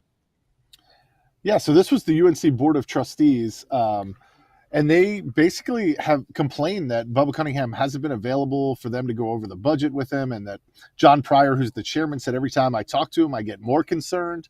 And so they've ordered an audit of the athletic department. I think the subtext here is that several trustees, including Pryor and Dave Bolick, who's running for state auditor, believe that Bubba may not be pushing as aggressively to get out of the ACC. I believe that's the subtext. I've talked to both Pryor and Bolick, and Bolick said yesterday, yes, I'm calling for us. I'm advocating for us to get into a higher revenue league. He did mention the possibility of like a reconstituted ACC. I think we heard those discussions last summer about maybe the 8 teams pulling out of the ACC and forming their own league. But now that probably means the SEC and the Big Ten. How would that get the ACC? Are these people dumb? How would that get the ACC more money? There's this belief, and I'm sure you've heard it, that there is dead weight in the league. That if you somehow dropped Wake Forest and Boston College and Syracuse, that suddenly the teams that are left would shoot the annual rights fees way up. I don't know that that's true. I think one of the advantages of the ACC is the bulk content. There's a lot of content, and ESPN needs a lot of content to fill its various different platforms. Yeah, I would if they believe that the league is getting $40 million annually to spit out to their member institution because there's dead weight. I would encourage them to look at the roster of schools in the other leagues pulling in all that money, because there's dead weight in those conferences too. No offense. These are all fine institutions, but Northwestern, Purdue, Indiana, Minnesota, maybe to a lesser extent because Minnesota is such an enormous school, but Illinois, these schools aren't bringing in any money. They're not adding any value other than inventory to the Big Ten. Kentucky, Vanderbilt. There's dead weight in the SEC too. South Carolina didn't bring anything. The SEC, just another school to play, and they play decent football, which is good. But yeah, they're completely misguided if they think that if the ACC got rid of Boston College and schools like that they would, Wake Forest, that they would suddenly be pulling in $50 million, $60 million a year from ESPN. Yeah, I don't think that's the problem. I think the problem is there's no Michigan-Ohio State game. There's no Auburn-Alabama game that's going to draw 16, 17, 18 million viewers and carry the television package. The closest thing to carrying the television package might be Duke-Carolina basketball. Certainly Clemson and Florida State football, draw some good numbers, but there's no guaranteed 10 to 15 to 18 million viewer game in the ACC. And no matter who you cut out of the ACC, you're not going to get there. Maybe if Florida State and Miami got back to where they were, you'd have a game like that. But right now the ACC doesn't. And the Big Ten and the SEC now have several of those games, adding Texas, Oklahoma, adding USC. They've suddenly built up their inventory of these monster television must-see games. Yeah, the ACC has very few of those. Granted, Florida State and Clemson should be one. Florida State and Miami should be one. I think Florida State and Clemson will be one, as long as Clemson can kind of regain their footing among the nation's elite, and Florida State can prove that it was more than just a one-hit wonder a year ago. But Miami hasn't proven that they're worthy of being back there yet, because all they really do is they're really good at starting out fairly well and then losing like 3 games they shouldn't lose. And then we get to the end of the season and like, why do they have 5 losses? They no longer matter. They have a following. The thing about Miami is if they had a good record, had a good season, they have a following. So they do bring eyeballs, even if they don't have a great alumni base, right? And they don't have a great local fan base. It's more of a national fan base, Miami, than anything else. Also, we have smaller schools here. Right. So I am fascinated about the getting out of the league deal. And I know the Board of Trustees is different than the Board of Governors. The Board of Governors basically has tied North Carolina to NC State, have they not? Yeah, I mean, without saying that that's what they're doing, they've given themselves veto power over any conference move that North Carolina or North Carolina State would want to make. And a lot of people have read that as tying the schools together. Certainly, it makes it more difficult. You know, the chancellor of UNC can't decide tomorrow, hey, it makes financial sense for us to go to the Big Ten, you know, ACC contract issues aside, and just go. They'll have to submit that plan to the Board of Governors. Right. And get approval from the system president, from the Board of Governors. What I think is interesting is Bubba Cunningham, and he said it on your show, you know, he kind of clapped back at Florida State for making all the noise they're making. Now his bosses, in theory, are making the same types of noises that Florida State was making. And I think one of their frustrations with Bubba, and I'm not taking sides on this, is that he hasn't been as vocal about, hey, we got to get out of the ACC. Bubba Cunningham has adopted, hey, we're in the ACC, stuck or not. We're in the ACC, and we're going to try to make the best of it. And we can compete, you know, with the financial resources that we have. That is much different than what they're saying. You know, what they're saying is, if we want to have this high-producing, successful athletic program, then we need more revenue. And so, I think there's been some internal friction at the Board of Trustees level. Now that's spilling out into the public. Brian Murphy is joining us. So, what is an audit of the athletic department going to prove here other than just cause a headache?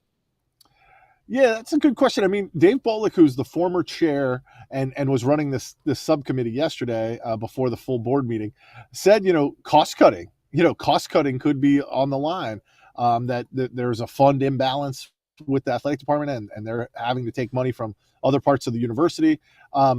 I don't know if that means cutting sports. I mean, one of the things UNC prides itself on is this diverse, large athletic program that's very good at lots of different sports, including sports that don't bring in a whole lot of revenue, but, you know, win national championships, win ACC titles. And so I think you'd really be getting at what makes Carolina athletics different if you start cutting programs like lacrosse or you're not going to cut soccer, but you get my point. If you start cutting some of these other sports, I think it cuts at what makes UNC different and what they've prided themselves on for years. Yeah, and you know they're already cutting diversity and equity programs and giving it to security and police. That's just a fact. That's what they're doing now at UNC. All right, real quick before I let you go, Brian Murphy, WRAL Sports investigative reporter.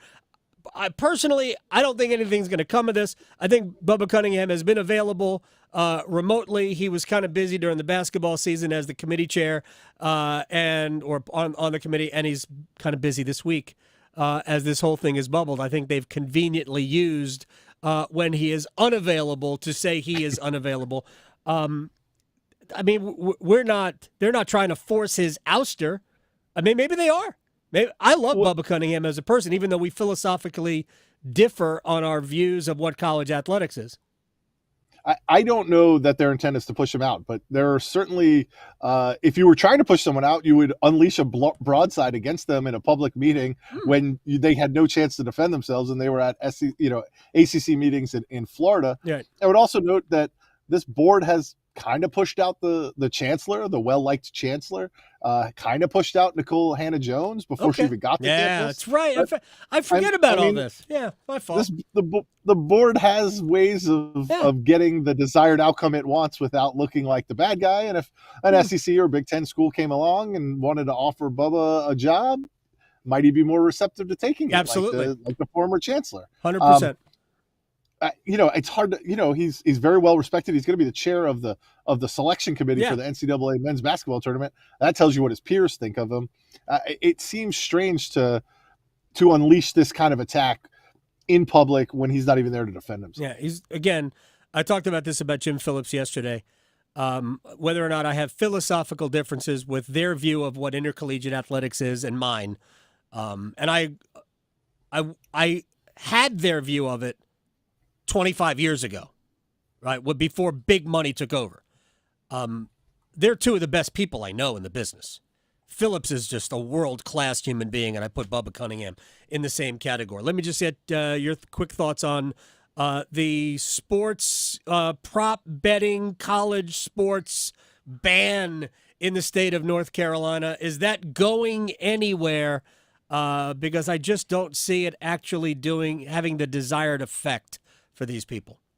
Yeah, it's not going anywhere. Leadership here in the General Assembly has made it clear that it's not going anywhere. Well, I found interesting 10 states have banned prop bets, and Right. these are the bets on individual statistics. Like, is Armando Bacot going to grab 10 rebounds? And we heard a lot about it during the NCAA tournament on both the men's and women's side of players saying, hey, I'm being harassed because we won, but I didn't grab enough rebounds in this game.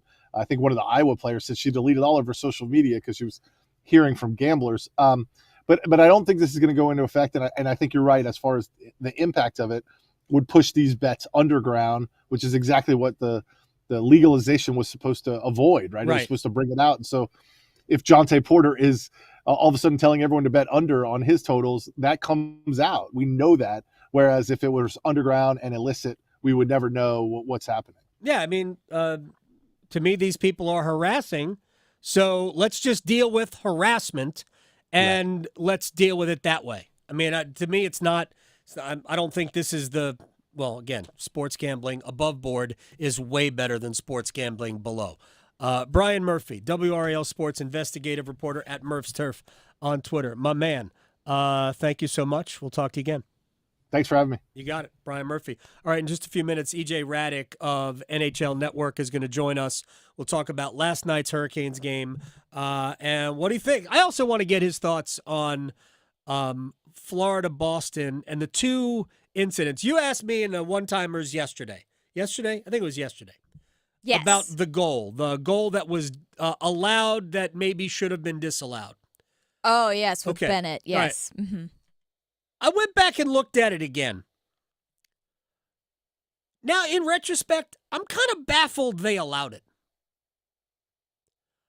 Because it's pretty simple. Like, whether or not you thought the goaltender was going to get there. Yeah. It wasn't like the puck was already in the net before the goaltender made a move. Like, as improbable as it may have been, I think it's possible. And I think that Bennett, where he might not have shoved Charlie Coyle in that hard, he certainly pushed him. Still happened. You Yeah. still got the result. He Right. fell into his goaltender. And this is the way I heard it presented to me. Not to me, but to the masses. And I was listening to Martin Biron, who's a former NHL goalie, now does a lot of work for Sirius XM. And he said, take Charlie Coyle out of it.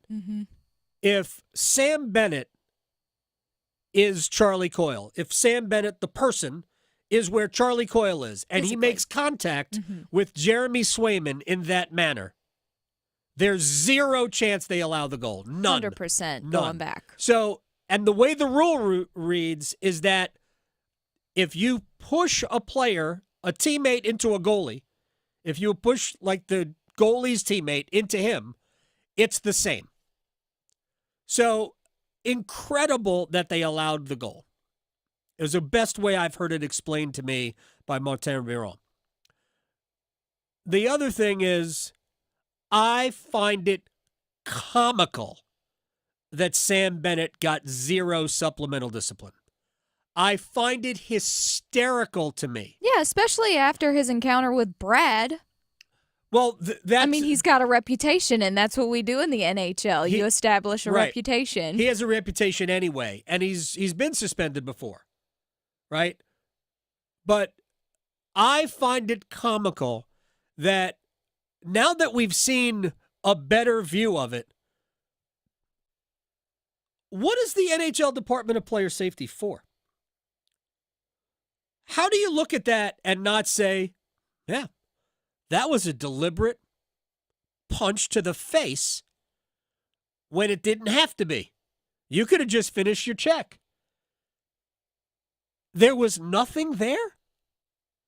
That's not a suspension? Or even a fine? If I'm not mistaken, Sam Bennett didn't get a penalty for that? I don't know. That's just, it blows my mind that they allowed that. Especially they allowed it on a player. Now, maybe it's because it's Brad Marchand and he's got a reputation for doing his own, having his own shenanigans. But I didn't understand that at all. And maybe that's where we should pick it up with EJ Raddick, NHL Network, who joins us on the Adam Gold Show.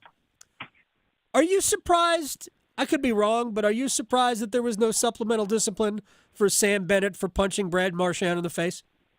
A little bit. I mean, when you see the second view of it, that in a world where, like, literally everything is on tape all the time, we didn't see that view for 2 days. Right. It's kind of mind-boggling. Now, I have to imagine that the Department of Player Safety in the league did have access to that prior to the subsequent game. And, they look at these things all differently. I mean, when I look at it, I always think, like, you're sending a message to the players, other players, that this is not acceptable. Right. And so that's a way to keep kind of, people in check a little bit. And I guess a little bit. But, again, it was a very odd circumstance because, most people we didn't have the tape. If I'm the Boston Bruins, I'm searching high and low for that tape and trying to get it out there certainly as quick as I could after that event. But that's not what happened, and, life moves on. I mean, I'm just, like, Boston's got the short end of it in this series from the officials, Yes. I believe. Like, I also don't get why they looked at that goal, knew the letter of the law was in favor of disallowing the goal, and they still allowed it. Also, it was a Sam Bennett goal, too. How interesting is that?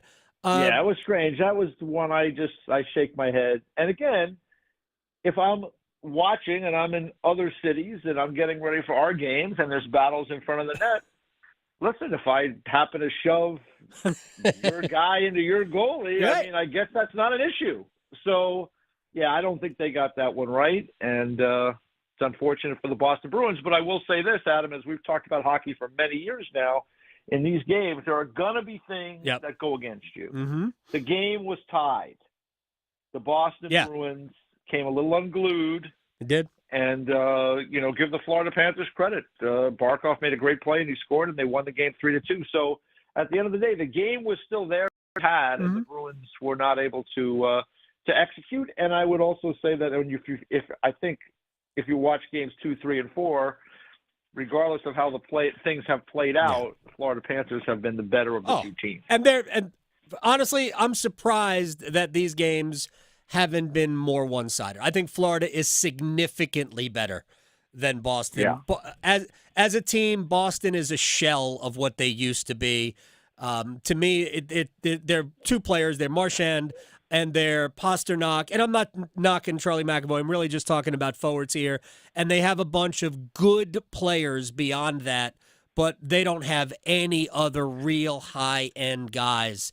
And it's just those two. If I were Jim Montgomery on home ice, I'd have played them together because I think you just need the best you can possibly get together. I just don't think anything. I love Morgan Geekie. He was a player here for a hot minute. Yes, he was. But playing top line minutes, I don't even understand that. Wouldn't you love to have Jeremy Swayman though? I would. Swayman is great. Swayman is dynamite. He's He's probably the only reason why they beat Toronto in the first round of the playoffs. He's a major reason for that. I would say for the Bruins, I I don't disagree necessarily with your assessment of their roster. I don't think it's nearly as good as it's been in the recent past. But the one thing they usually have there, Boston, is they have a great culture that's been built for many, many years, and they have really good goaltending, and they have good structure to their teams usually, and they defend usually pretty well. And like I say, the goaltender is always the secret sauce in the playoffs. And, Swayman has been as good as anybody. So that's what's kept the Bruins in it. But I agree that when I look at their roster, they're not nearly as formidable as they were in, let's say, the last couple of years. Yeah. And I would think if you're sitting there in that Rangers-Carolina series, you're hoping that the Bruins can somehow advance. They're not going to. It's going to be Carolina will have to deal with Florida in the next round. And I'll just be positive here for a second. EJ Raddick, NHL Network, is joining us on the Adam Gold Show. So it's now 3-2. Assess where you think this series is. Well, You know what's funny is that I thought going into it, and I've had this conversation with other people going into it, is that Carolina, if the game is played at 5-on-5, Carolina has a great chance to win. If there's a lot of power play and penalty killing time, I think the New York Rangers have an advantage. And if you just look at the 5 games, in game number 1, this is minor penalties. There were 10 minor penalties called, Rangers win. Game number 2, there were 14 minor penalties called, Rangers win. Game number 3, there were 15 minor penalties, Rangers win. Game 4, there were 5 minor penalties called, Carolina wins. And game 5, there were 6 minor penalties called, Carolina wins. I think the more 5-on-5 time there is in the game, and I think that's held true, I think gives Carolina the edge. Now, I thought the Rangers were not very good in game 5. Yep. They were, I don't know why they would be flat, but they just weren't very good. And on the flip side, I thought Carolina was really good in game 5. And if it wasn't for Igor Shesterkin, they probably would have won the game handily instead of being down 1-0 going into the third period. So when people always ask me about how teams are going to win in the playoffs when they're closely matched, and I think these are 2 closely matched teams, sometimes because of the styles of the teams, I ask, tell me who's officiating and how the game will be called, and then I can give you an idea of who I think is going to win. So to this, I think if we have another low-event game in power plays for either side, I think it does favor Carolina. They're at home. You know, the extra day off I don't ever like for a team like, the team that won, like Carolina won. I would love them to be playing tomorrow night on regular schedule. I think the extra day off always favors the team that's lost. But, I think this is held true, and I think if we have a lot of penalties, I think it favors the Rangers, and I think if they have fewer penalties in the game, it favors Carolina. I think I would rather play the game tonight. Yeah, that's what I mean, I'll go back because everybody has talked a lot about these echoes of 1994 for the Rangers, right. Winning, and the Knicks that were good that year. A lot of different things have happened that are coincidental, or who knows, maybe there was a grander plan that I'm not aware of. But the bottom line is that, when the Rangers went into Game 7 against Vancouver, they lost Games 5 and 6 to create this epic showdown at Madison Square Garden. There was an extra day off in between Games 6 and 7. There was a long flight back from Vancouver. And I always have maintained that that extra day off really saved the Rangers in that case. I think if they would have had to play on an every other day schedule from every other day between 6 and 7, so just the day off and then play Game 7, I think they would have lost. But the extra day off, I think, gives the losing team, in a close series, in a tightly contested series, a day to breathe, a day to reassess, and a day to get ready for the task at hand, where the team that has won, like you just said, you want to play the next day.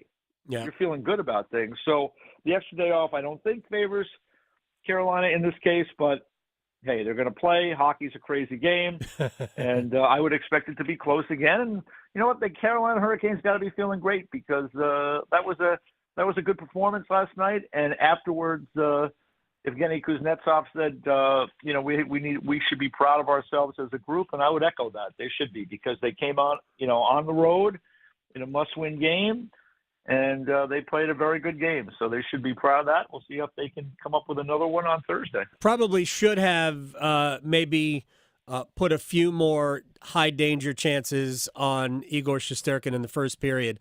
Looked like, and even the first 2 periods before the shorthanded goal, it looked like Carolina was just trying to be not too cute, but trying to make the extra pass and a difficult pass rather than do what they do. If you go back to Game 4, the Teravainen shot from a bad angle that creates the rebound for Steph Nason, and the Brady Shea shot that created the rebound for Yevgeny Kuznetsov, those are not shots that are designed to score. Those are shots that are designed for rebounds, and that's where Carolina's got to live. You're not beating Shesterkin with a normal shot. They can't do it. No teams are doing that. I've gone through all the Hurricanes have scored 16 goals in the series. Only 2 of them are normal shots, and I think Shesterkin probably wants both of them back. The Kuznetsov goal in game 4, and the Shea goal that ended it. I think every other goal was either right in front of him, a deflection, or an extra attacker goal. Yeah, I think that you gotta get, the old story. You gotta get pucks to the net. But I've taken to saying lately, Adam, play with purpose. Because just throwing pucks to the net without purpose doesn't really help you. Like you said, there are shots that are designed to create rebounds. Right. And so that's what I would say is that Carolina needs to play with purpose and get those pucks to the net with the idea of creating opportunities in front where you're looking for second and third chance opportunities. But you have to play with that purpose. You have to shoot shots on angles where you're creating rebounds, where you have teammates coming from different angles that are going to be in position to make plays. So, that's what they need to do. It's we've been watching hockey a long time. Yep. Shesterkin is a really good goalie. Patrick Waugh was a really good goalie. Marty Brodeur was a really good goalie. Dominic, all these guys were great goalies, and they won a lot of games. But they also lost playoff series, and they also got beaten in big games. So there's, I don't think it's a secret. I just think you have to look at that goaltender and look at his strengths and weaknesses and try to find ways to approach it. And of course, the old standard is to kind of crowd the goalie when you can, make his life a little bit more miserable, but play with purpose and have a plan of how you're going to do things. Even to the point of when you do dump the puck in, where are you dumping it? Shesterkin is a very good and able stick handler, right? So, put it out of his reach, make it harder for him. Sometimes you might want to fire pucks right at him just to change it up. These are all things you have to consider when coming up with a game plan. So they were very good. Like I said in Game 5, I expect the Rangers to be much better in Game 6, but that doesn't mean Carolina can't be much better and be right there in the game. I think it's going to be terrific. We thought this was going to be a long series. It was surprising that it was 3-0 at the start. There was 2 overtime games. I do think, Adam, and you're watching it, and it's hard for me to imagine. The Hurricanes special teams were great all year long, and they're just terrible right now. Every time, you saw last night again, they give up a shorthanded goal in the game, and Jacob Trouba just skates all the way down the right side of the ice like he's Guy Lafleur in 1978 and just score. It's just mind-boggling how bad. Yeah. And I'm watching their power play, and they should just play that slow music as the Canes just pass it slowly around the perimeter. What happened to this group? I don't know. But they do not play with any pace at all on the power play, and they've got to get that straightened out. I agree. It's painful. I got to tell you, Adam, it's painful to watch because I said these guys are better than this, but yet here we are watching it slowly move around the perimeter again. Yeah, Martin Necas after the game said it's embarrassing. Actually, it's a great quote. It's embarrassing to be -1 on the power play, and I appreciate. He's 100% right. But what I will say though is that I think their penalty kill looks like the penalty. A little better. No, it's better. They've killed the last 8 in the game where there were only 3 power plays where Brady Shea scored the power play goal to win it. The Rangers did not have a shot attempt on their 1 power play. And last night, while they had 3 power plays and 5 shot attempts, they didn't have a lot of great scoring chances. So, Carolina, they've now killed the last 8. It's looked a lot more representative of what they had during the regular season, but I would caution them that against the Rangers, it only takes 1 to change it. Yeah, because they are absolutely lethal. So I don't think it's a good strategy to give your penalty kill a workout against them, regardless how good it is. No. So. All right, sir. EJ Raddick, you're the best. At EJ Raddick _NHL. We'll see you here soon. We'll see you here for the next round. All right, that'll be lovely. I love Raleigh. Would love to come down and spend some time with you. All right, thanks, EJ. All right, buddy. Take care. EJ Raddick, NHL Network here. All right, we're going to take a quick break. We'll come back. We'll stretch. We'll place bets. We were good yesterday.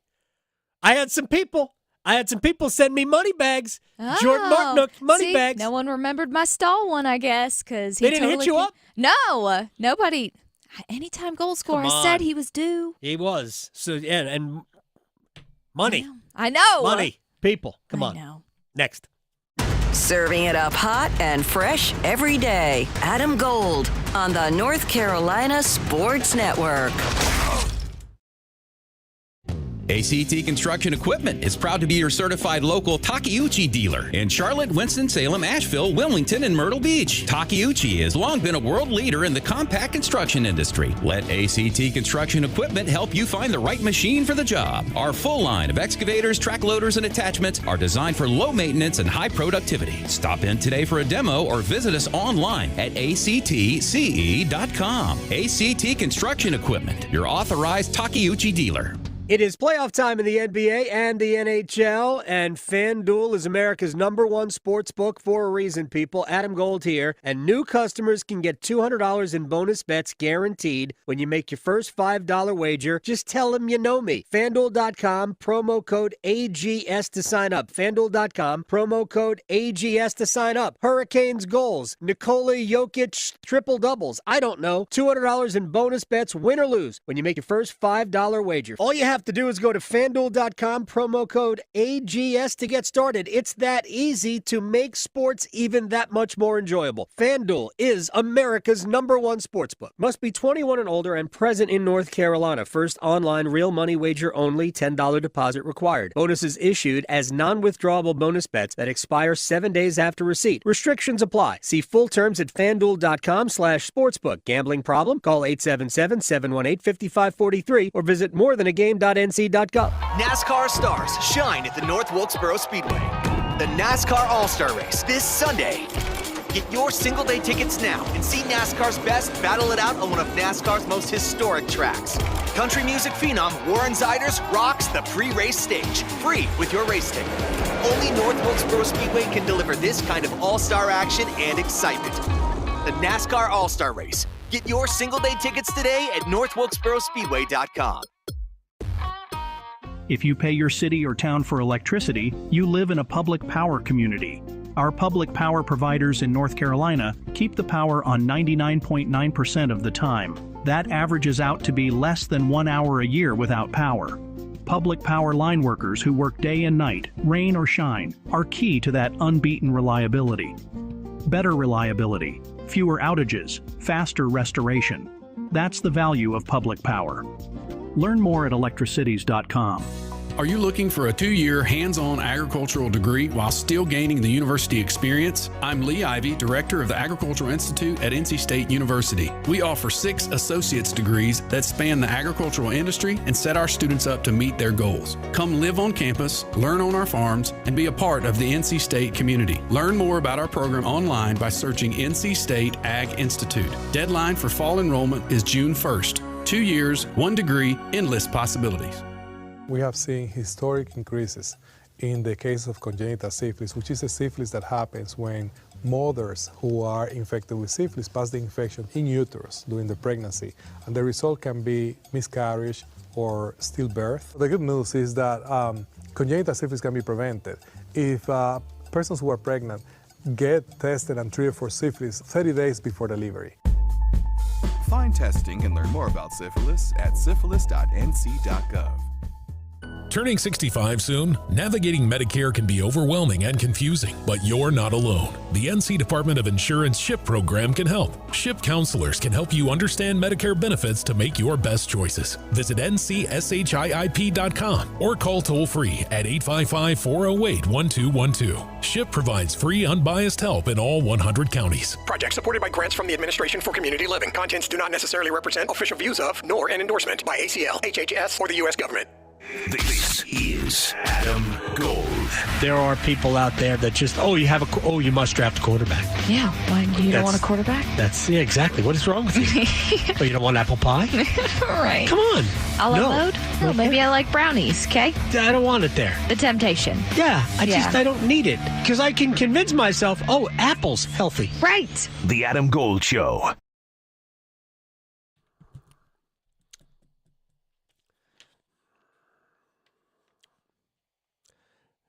Canes to win, Jordan Martinook anytime goal scorer plus 660.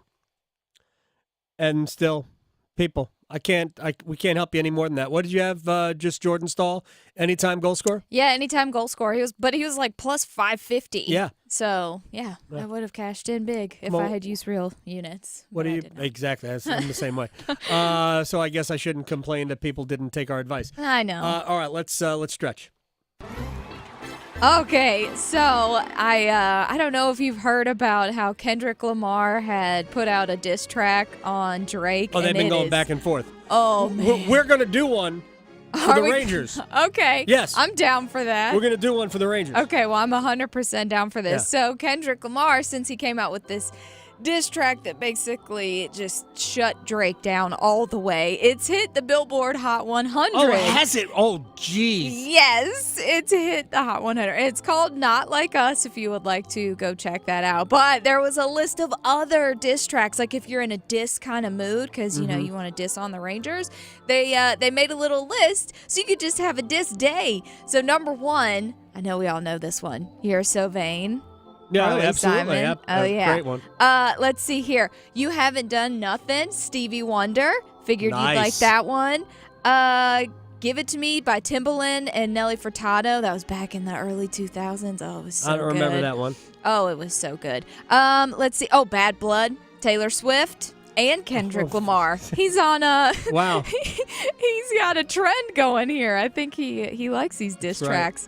Let's see if there's... Oh, Megan Thee Stallion. She came out with a recent one this year called Hiss with Nicki Minaj. So there's a handful of ones if you're interested in that. But we got some bets to play. Let's do it. Place your bets. Place your bets. Here we are. I bet you slice into the woods $100. Gambling is illegal at Bushwood, sir, and I never slide. Okay, you can owe me. I owe you one. All right. Start us off. Yeah, the Boston Bruins, I think it's going to be done town for them. So they're going to be in Florida, where all the rubber rats are going to be flying today. I think Matthew Tkachuk is going to score a goal. So anytime goal scorer, plus 160. Matthew Tkachuk. All right, this is going to be an easy one. We are going Florida minus a goal and a half. Carter Verhaeghe, anytime goal scorer. We're going to plus 348. Take the value up a notch. There we go. Plus 348. Okay, Carter Yep. Verhaeghe. Well, because Florida's got to win by a goal and a half, too. Oh, yes, on top of that. Yes, I forgot that part. So I think the highest scoring period might be the second, because I think the Florida Panthers might lay it on them and then coast into the next round. So that is plus 240. All right, we're going to go, can Edmonton fall 3 games to 1 down? Their goaltending has not been good. Atrocious. Yes, it has Skinner not is been good. Not good. So let's do this. I think Edmonton will win the game. I think they will win game 4 and even up the series, but we'll go Edmonton and over 6.5 goals to make it plus 177. Okay, well, that same game with the Canucks and Oilers, I don't know. I'm hoping the Oilers win this one. I want it to be longer. I actually would like to see them win, but Brock Boeser had a great game last time with, I think, 2 goals, almost a hat trick, and then they took it back. So anytime goal scorer, give me Brock Boeser, plus 180. All right, here's what we're doing. English Premier League today. Manchester City, if they win today, they are in control of the final weekend of the season to win their 4th consecutive Premier League title. They're at Tottenham, which has been a house of horrors for City over the last several years, and they will not win. They will draw that match. Tottenham with a late score, plus 500. Go Spurs. Raleigh to Boone, Charlotte to Chapel Hill. Your Carolina is covered. Adam Gold on the North Carolina Sports Network. Adam Gold here from my man Gordon Miller, Miller Lending, Kildare Farm Road in Cary, with a helpful hint. When you're getting your mortgage, don't pay closing costs. You don't have to. If you pay closing costs, you are betting that the mortgage rates will not drop for 8 years. Only reason to pay closing costs is if you think the rates are only going up from here, and that isn't going to happen. They are going to drop. Market forces will dictate that, just like market forces dictate betting lines in sports. Money played on one team or another will tip the lines in their favor. Apparently, a lot of money being bet on your favorite hockey team here in Raleigh. So, don't pay closing costs. You don't have to. Lower your monthly payment with the freedom to refinance free of charge because you haven't paid closing costs. I've had 11 mortgages with Miller Lending. Have never paid a dime in closing costs. Probably saved $50,000 over the life of my mortgage getting life. MillerLending.com, great website. Miller Lending is an equal housing lender. NMLS ID 2502146. Oh, this North Carolina Education Lottery Winners Club espresso is strong. Pace yourself. New winners tend to overdo it on the coffee. And with new scratch-offs out, well... Hey guys, I'm a new winner. My name's Steve. What's your name? I really love this coffee. Wow, this place is great. Glad I grabbed a new scratch-off. Okay, nice to meet you. Gonna get a massage. Ooh, I think I need to relax. Told you. This month's tickets pack $135 million in total prizes. The Winners Club awaits. Must be 18 to play. Approximate overall odds of winning range from 1 in 3.41 to 4.25. Problem gambling helpline 877-718-5543. McDonald's presents Burger Reviews by Hamburglar. Today's review, the best ever Big Mac burger. Take it away, Hamburglar. Rubble, rubble. He said, there's more special sauce in every bite. Rubble, rubble. He said, rubble, rubble. Rubble, rubble. Rubble, rubble indeed, my friend. Save on a Big Mac and other faves. Buy one, get one for $1. Plus, get any size Diet Dr. Pepper for $1.29. Ba-da-ba-ba-ba.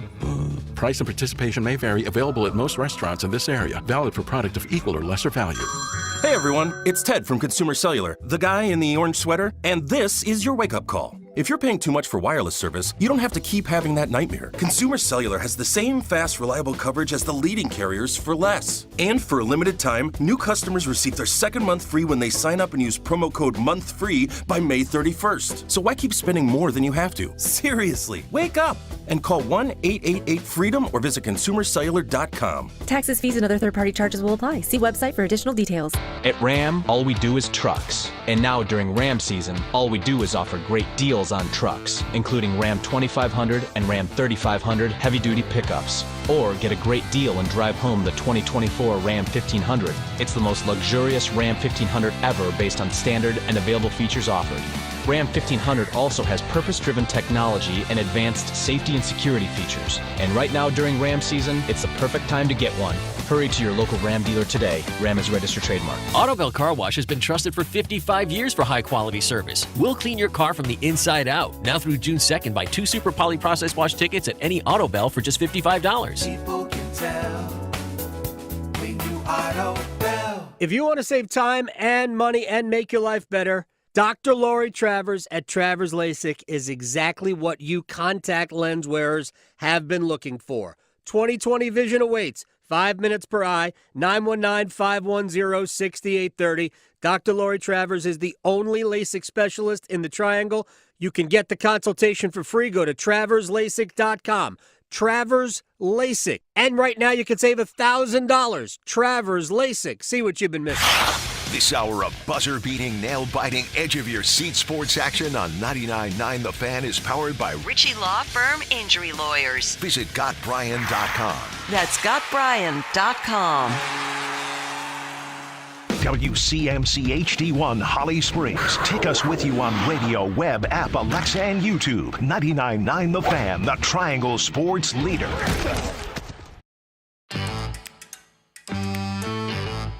Well, I'm going to take the field and I'm going to lose. It's the same thing I do every year. I do this every year. Every year I sit here. The only time you find me playing the Chiefs, except for this past year's Super Bowl, is when they're just being thoroughly discounted. That's when you'll see me tend to jump on Kansas City. Last year was the year that it was just such a layup that it shouldn't happen for them, and then it did. The Dolphins, thanks for coming out in that wild card game. Like, couldn't you bang them up a little bit so that in the next round, maybe that has an effect? Miami was a non-factor in that game.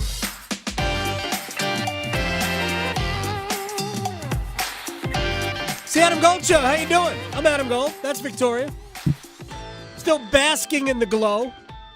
Yes. And we'll bring you some of that here in the Wall of Sound, but basking in the glow of a Game 5 win, which only gives Carolina the right to play a Game 6. Yeah, still alive. We're under zero illusions that they have achieved anything yet other than they get to play another game. Yeah. And in some ways, going down 3-0 in a series in which I think was very even beforehand. In some ways, it almost made it easier for Carolina, not to win, but to play. because you can't win all 4 games in one night. All you can do is win a game. I don't know if that dynamic changes yet. I think you could argue that it might, simply because of the venue change and how Carolina does have a little bit of the pressure of the home ice. But that could also work to their advantage. And if they get off to a good start, this is the key I've been using for the home games. It's not enough to say we're going to feed off our crowd. You have to feed your crowd first. Mm-hmm. Yes, when you take the ice, when you come out of the locker room, your crowd's going to be nuts. But if you don't play well early, the crowd has no reason to go crazy. So feed them.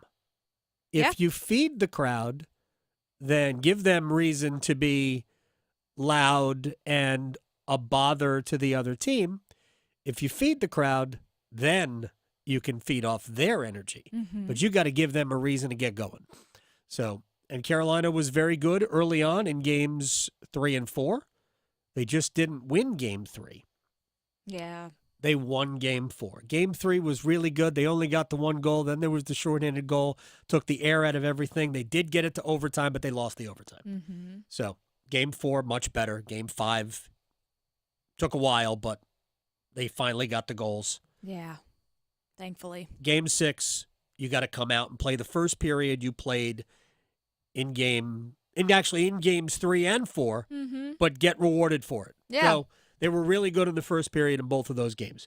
But all right, we're not going to leave hockey alone because we have a lot of Kane stuff in the Wall of Sound. The Wall of Sound is a function of this studio. There's no doubt about it. The catalyst, the leader, the bus driver, the captain, Jordan Staal, who had the first goal. I would argue the most important goal because it got them going. After a dreadful power play, started the third period. About 90 seconds later, Jordan Staal scored. Rod Brindamore, all you got to do is ask him how great Jordan Staal is, and he will agree with you and talk about it. Well, you and I talk about it all year and have for how many years. But I just love that people get to see in that game what he can do and what he means to this team. Because that was vintage, Jordan Staal there. So pretty impressive performance by him. It was vintage Jordan Staal. He was a monster again, and he needs to be that for Carolina. So there's another game for Jordan Staal to be a monster in. And on home ice, I'd like to see Aho, Svechnikov, and Gensel get back to being a monster. I thought they were very good in Game 5, but they weren't monsters. Get back to being a monster.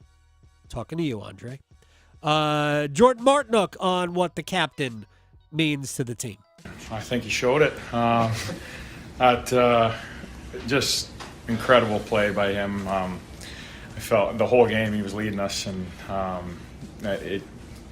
when you got a guy that does it the same way every night and just plays the same style and in your face hard, everybody wants to jump on, and that's what your captain does. He was incredible tonight. Everybody jumped on his back, and he led us for sure. All right, Jordan, down a goal, going to the third. What's the feeling? Yeah, I mean, we didn't hate our game. We were rolling into a power play. We trusted our game, and it ended up paying off. And we lived to fight another day. And I don't think there was no one was definitely hanging any heads. We knew we had to have our best period, and we did. And we're gonna have another huge challenge going back home in a couple of days or a few days here. So we're just we're fighting for our lives, and the boys showed up, and it showed. All right, let's continue with the third period. Yevgeny Kuznetsov got the game-winning goal. It was the second one. He was asked to describe the third period. Yeah, that was phenomenal, and we were trying hard. Two periods the puck doesn't go in, and he was playing well, and I'm just so grateful to be part of that. It's kind of one of those when you going into the third period, you realize that could be the last period this year, and you don't want to have that feeling. So I'm so grateful that we were able to come back and win the game. Jordan Stone gets you guys started. He called it before the game actually that he's gonna score today. Really? Yeah, he said he's gonna do Bird, but he didn't. Yeah, no, he's too nice. I would have loved to have seen that would Jordan have been Stahl great. do the bird. Like if it would have been maybe the go-ahead goal. Yes. Late, then maybe he would have done the bird. Fantastic. That was great. All right, so now back to Jordan Martinook. I talked about this with DJ Raddick, talked about it with Chuck Hayton earlier. And by the way, all of those interviews will be available on YouTube. They might already be up for all I know. I don't really know how this works because I have no idea how to do it. Yes. Glad you're here. It's up there. So they're all already on the Adam Gold Show page on YouTube. Go check that out. Also, they'll be in the podcast later. Anyway, the penalty kill looks like it's rounding into Carolina Hurricanes penalty kill form. Jordan Martinook. Obviously, you want to kill the penalty off, but I feel like the bench after you kill it off, and especially when you're getting blocked shots and guys are selling out, it definitely gives the bench a boost. And you look at that next shift after a penalty kill, it's usually it creates momentum, and a lot of the playoffs is the momentum swings, and you want to just try and ride your swings as long as you can. And the kill's been really big for us the last two. That kill after Svechnikov threw the puck in the trash. Yeah. With about 9.5 minutes left, roughly there. I mean, it could have gone the other way. The Rangers could have scored, and they would have gotten momentum. It had been a one-goal game with 7 minutes to play or whatever it was. Plenty of time. But that's not what it was. Nope. The Hurricanes killed it off. They killed it off in Hurricanes fashion. They disrupted the Rangers at every turn. New York really didn't set up for any length of time with comfort. And great kill. And the Hurricanes have killed their last 8. I said this to EJ. That could change like that. Yeah. So nobody feels like, all right, we're back. Like, yeah, you're back until the Rangers do their thing. So still, I would avoid taking penalties. Yeah, and wait until our power play comes back. That would be great. Well, Martin Necas had some things to say about the power play. Yeah, it's quite embarrassing to, be kind of -1 in the series on the power play. That can happen, but we show how strong we are here and in this locker room, how much we believe and really willing to do this stuff. And it was huge. I love that comment. Yeah. It's quite embarrassing to be -1 on the power play. He's real. Find the line. All right, one more thing. This is about football. So where is this? Is not at the roast. Is this at the? This isn't at the roast, right? No, it's not at the roast. But he apparently got jokes from the roast. Right. So this is like it's probably at a Fox football whatever they're called, where Brady is there talking to advertisers or whatever. Mm-hmm. So Tom Brady is the new lead analyst for Fox, which is a bummer for Greg Olson since he's awesome at it. But Brady, his first game will be Dallas at Cleveland, which is a pretty good way to start. Obviously, having the Cowboys on is a huge draw. As America's team, that's going to get a little hard for me to say that all the time. I understand they were the competition for a long time. But in this new role, I know the Cowboys, how important they are to this network. They got great storylines. Come on, Dak Prescott, let's see if he can finally come through. One of the great defensive players. Did that just slip out? Micah Parsons, what a great player he is, and Coach McCarthy. So I love covering them. I've been obviously going against them for a long time, and now I get to tell everyone how great they are. Oh, I already like what you're doing, man. I already like it. Have you watched the roast?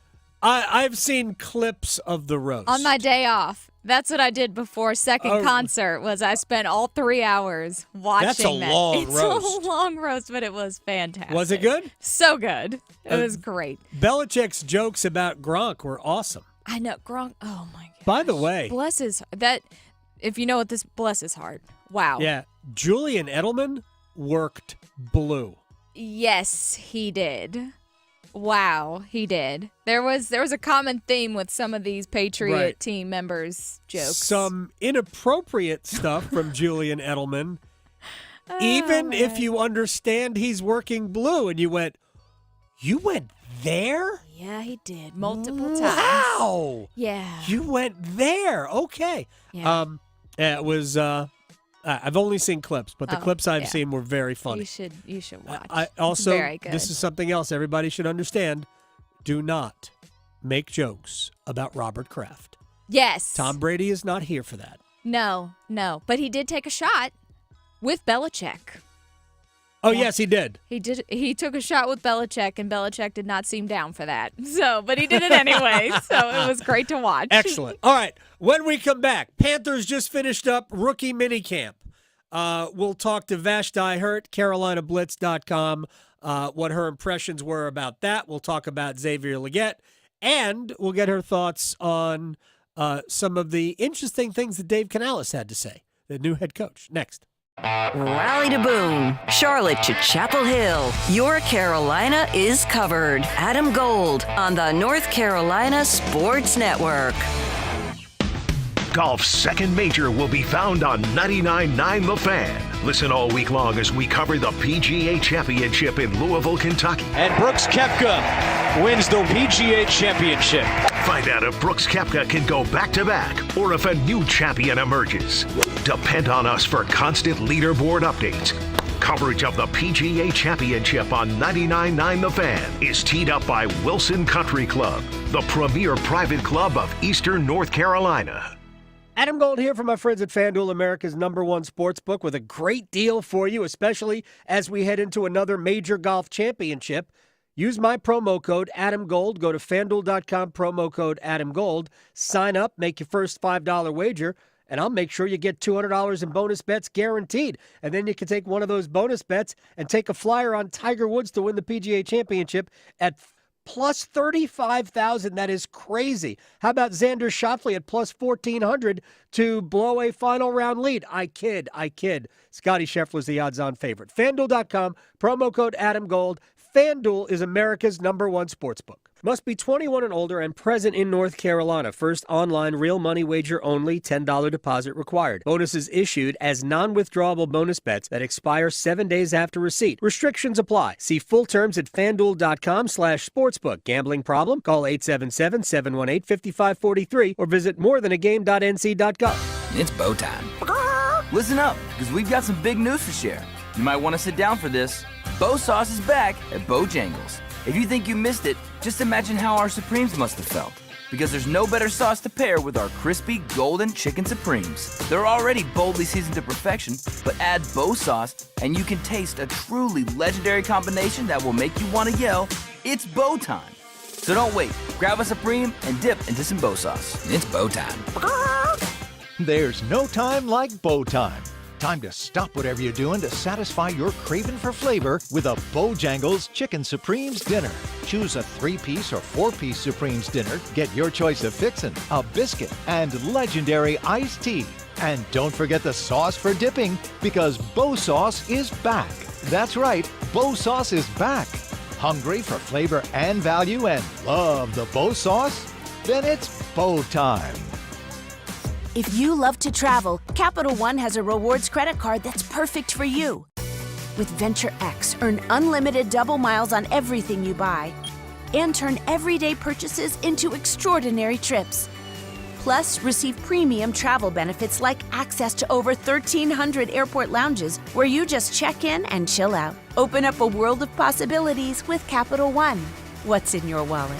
Terms apply. Lounge access is subject to change. See CapitalOne.com for details. It's Chevy truck season at Wilkinson Chevrolet Cadillac Buick GMC. Score up to $8,500 off a brand new 2024 Silverado 1500 Crew Cab LTZ with a $2,500 Wilkinson discount, plus a $6,000 trade-in bonus on eligible vehicle. Offer valid on stock number 24450. Similar offers available for others. Chevrolet. Together, let's drive. Wilkinson Chevrolet Cadillac Buick GMC in Sanford. One of the only dealerships trips with the best of GMC and Chevy under one roof.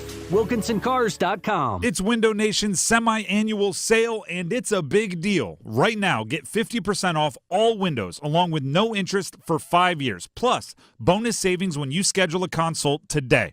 If your windows leak, get foggy or hot, or you're paying high utility bills, that's a big deal. With Window Nation's semi-annual sale, you can replace your windows and save a big deal, too. Schedule a no-obligation in-home estimate. Call 866-90-NATION or visit windownation.com. This is Adam Gold. I got news for you. If I see a hammerhead shark swimming near me in open water, nope, we're gone. Bye. We're done. I'll be on the dock. I'm done. I've seen Jaws. You can't fool me. Yeah, I'll be on the dock. Yeah. I'll be, or in the boat or something. I will not be. Yeah. I will not be in No, open thank water. you. The Adam Gold Show.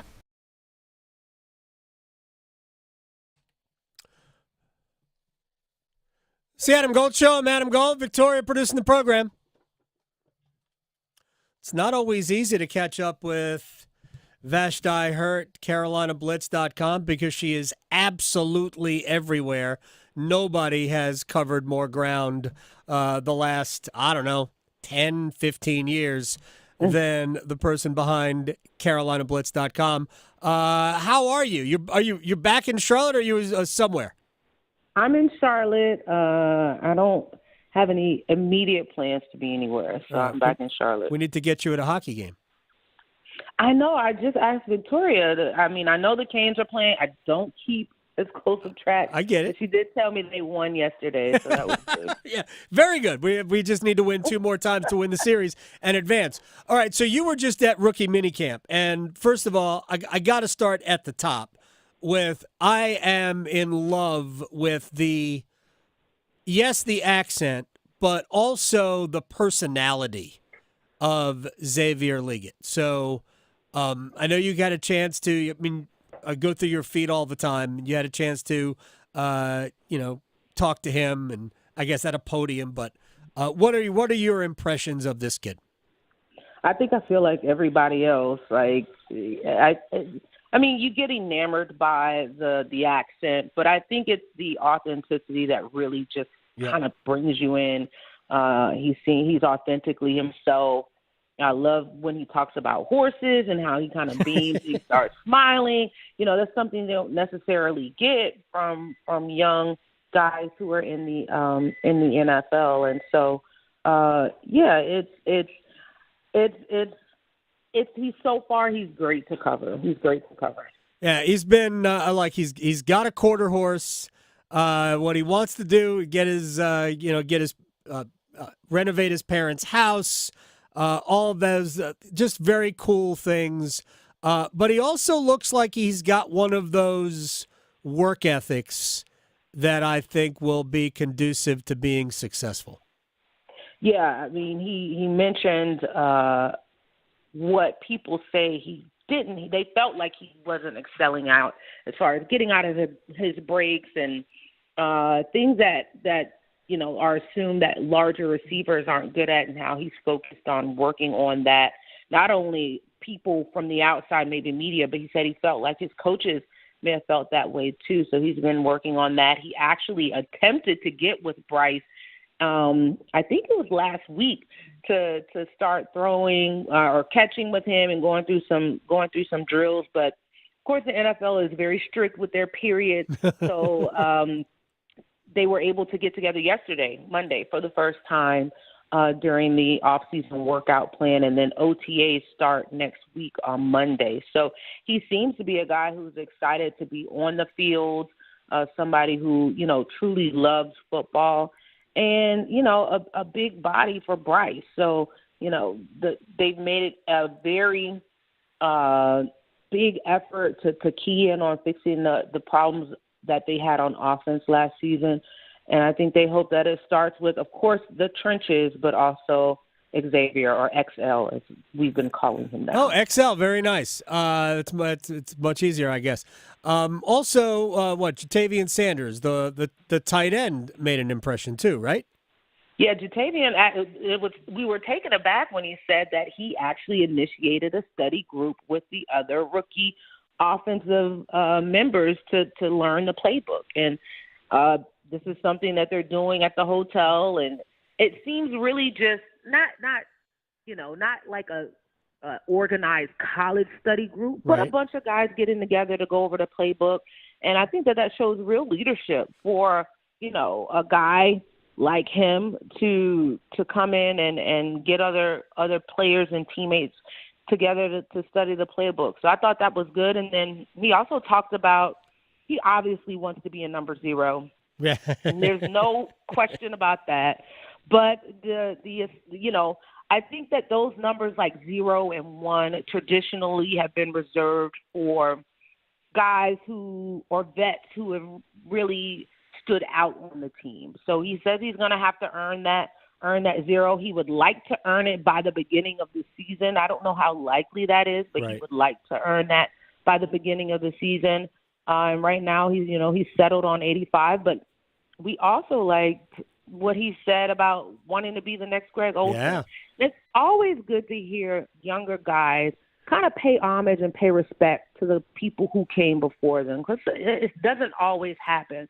So for him to say he wants to be the next Greg Olsen, he's very familiar with who he was as a tight end and how he kind of was Cam Newton's number one target as a pass-catching tight end, something that the Panthers have been devoid of since he left, was very impressive as well. And then he kind of found out that Greg Olsen still lives in Charlotte, and he was shocked at that. And he said that was hard. Basically, he said, that's hard. He's still here.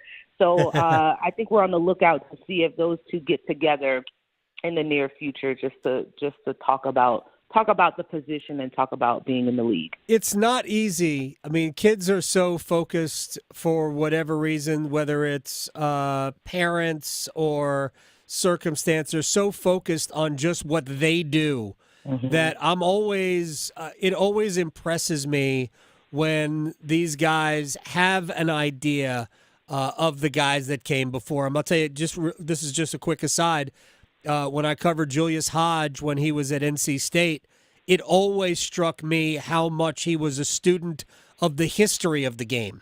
Not just a student of, and he was a student of the game itself, but in terms of the history of the game, he was immersed in it. And I think that stuff helps you. It gives you, I think it helps give you perspective. Let me ask you about Dave Canales.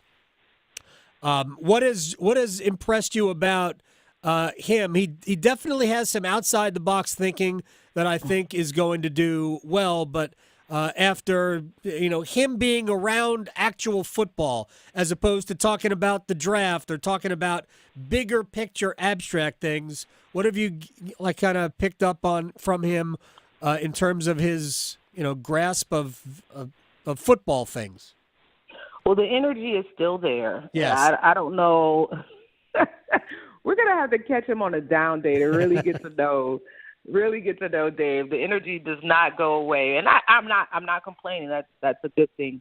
But when it comes to the football side of things, he's very detailed in his explanation. So I asked him about undrafted free agent Jalen Coker, who is very popular among fans right now, and he went into detail about what he saw from him on tape.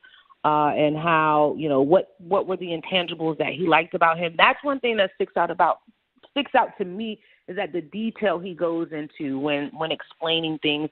And he kind of has a way of making things understandable for me, somebody obviously who hasn't played professional football or football really at any level other than powder puff, to really explain things so that I understand them the first time. And I think that that's not only good for me as a reporter, but I'm sure it's also good for younger players as they get acclimated to the game and acclimated to a faster NFL season. So I think that he has a good good teacher. And, unlike Reich, he has surrounded himself with his people. Right. And I think that will benefit him tremendously, especially on the offensive side of the ball, where he's going to be responsible for fixing the Carolina Panthers. So all of the guys he brought in are his guys. They're familiar with what he wants, and they'll be able to execute his plan. The only thing that I have questions about is that running back position. It's very tight in that room. You have a lot of guys who want to be RB1. You have Chuba, who played his way into that role last season. You have Miles Sanders, who's being paid like that role. And then you have Rashard Penny, who was with him in Seattle, who is trying to revitalize his career and show that he's able to be in that role. So it will be interesting to see how he handles that. I know that they said that they like competition at all levels. Sure. But that running back room is tight. But, outside of that, he seems very clear with what he wants and how he wants to execute it. The hope for the Carolina Panthers is that he's right on it. Well, he's also said he wants to bring in another veteran quarterback. Mm-hmm. To do what? Just have another arm? I mean, are they, because other than keeping 3 quarterbacks, I don't know what another veteran quarterback does, although it does give you some security if somebody gets hurt. Adam, if you saw what I saw during rookie minicamp, okay, from those quarterbacks, you would say bring in another quarterback as well. It was terrible, okay? I couldn't even really get a sense of the wide receivers because the balls that were being thrown were so bad. And I posted a video. I saw it on our Twitter. Just 2 throws, and it literally got 1 million views because of how bad it was. So I think that he was looking at what we saw that was obvious to the eye, and it was like, okay, we're going to have to bring another guy in, even if it's just for training camp. But then in these days, you kind of need 3 quarterbacks on your roster. Right. And so if I can see where his mindset is, just because what we saw during rookie minicamp, right, and we'll see what happens during OTAs. It was so bad that if you want to have the best team possible from top to bottom, you're going to have to bring in a third guy outside of what they had last week. Vashti Hurt, CarolinaBlitz.com, at Keep Blitzen. Those were not complicated routes. The throws were so bad, I thought it was on purpose. I thought we were trying to see how would the wide receivers adjust to really crappy throws by a quarterback. I thought it was a joke. But it's crazy that you say that because other people were in the comments underneath. I just didn't have the bandwidth to go back and forth with them. But they were like, no, this is – like they were literally arguing people down that, no, those throws were so bad. They had to have been practicing catching bad throws. And I'm like, no, this was not a drill. Like, this was actually the balls that were being thrown to these guys. So, my gosh. All right, real quick before we let you go, what's next? When does Bryce when do we get something with Bryce and some of the vets?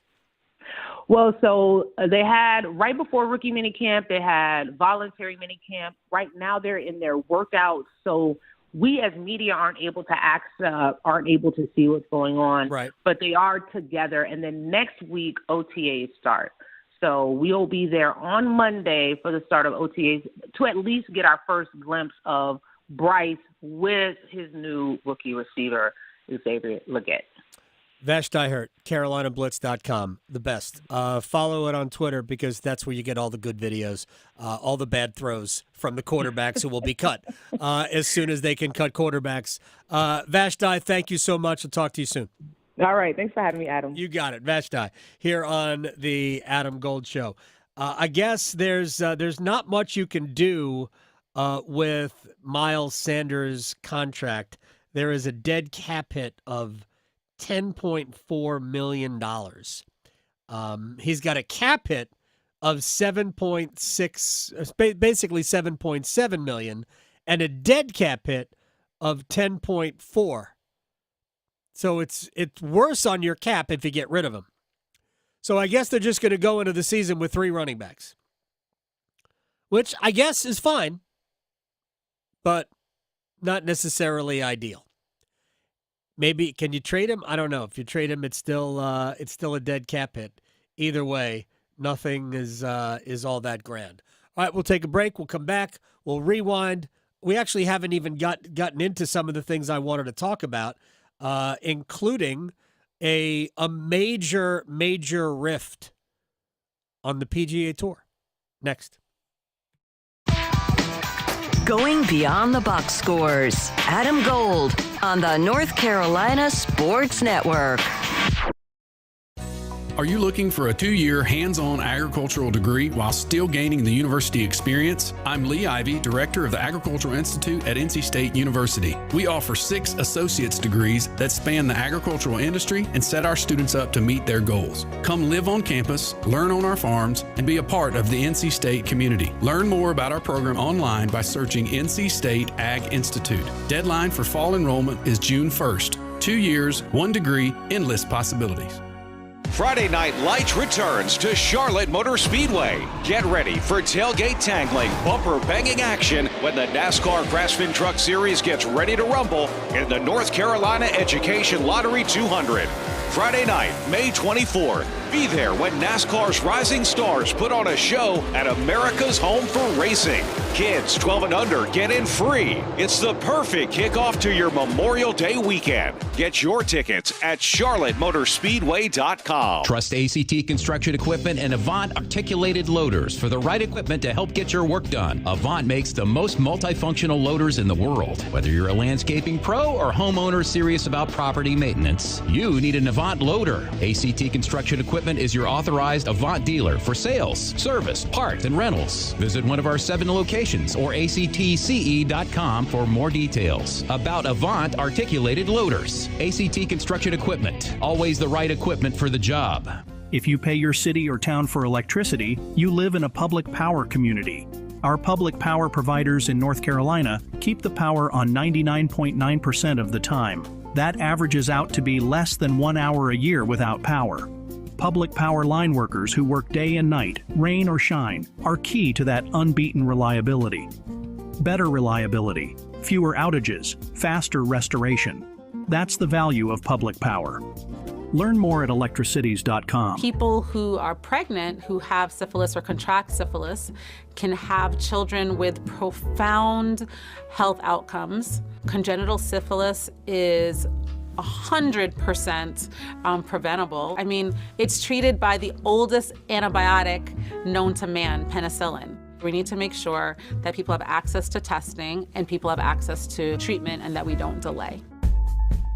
Find testing and learn more about syphilis at syphilis.nc.gov. Are you struggling with your Medicare drug costs? The NC Department of Insurance SHIP program may be able to help. The Extra Help and Medicare savings programs are available for those who qualify, but you have to apply. Contact SHIP today to see if you qualify. Visit ncshiip.com or call toll-free at 855-408-1212. SHIP provides free, unbiased help in all 100 counties. Project supported by grants from the Administration for Community Living. Contents do not necessarily represent official views of, nor an endorsement by ACL, HHS, or the U.S. government. If you or a loved one have been a victim of crime, the North Carolina Department of Public Safety Office of Victim Compensation Services provides programs to help you find peace of mind. They are here to help you apply for benefits that you may qualify for to recover from hardships such as lost wages and medical expenses. To learn more, visit ncdps.gov/4victims. That's ncdps.gov/4 VICTIMS.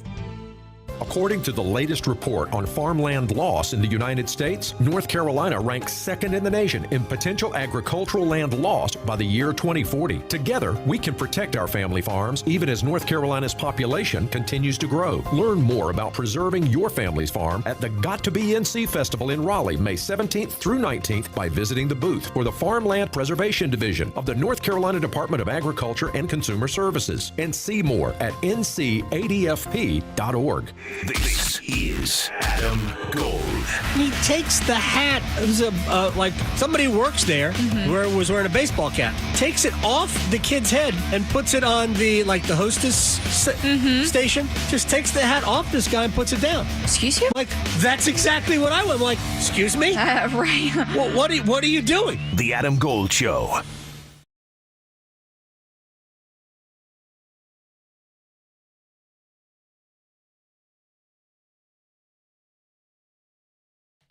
It's the Adam Gold Show. I am Adam Gold.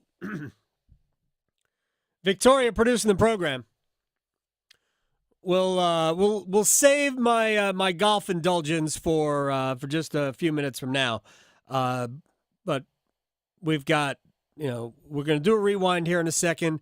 And in case you weren't aware, the Hurricanes get to play another hockey game. Yes. On Thursday, and that's very cool for a lot of reasons. One, even if it doesn't work out, I want to take you back to 2001.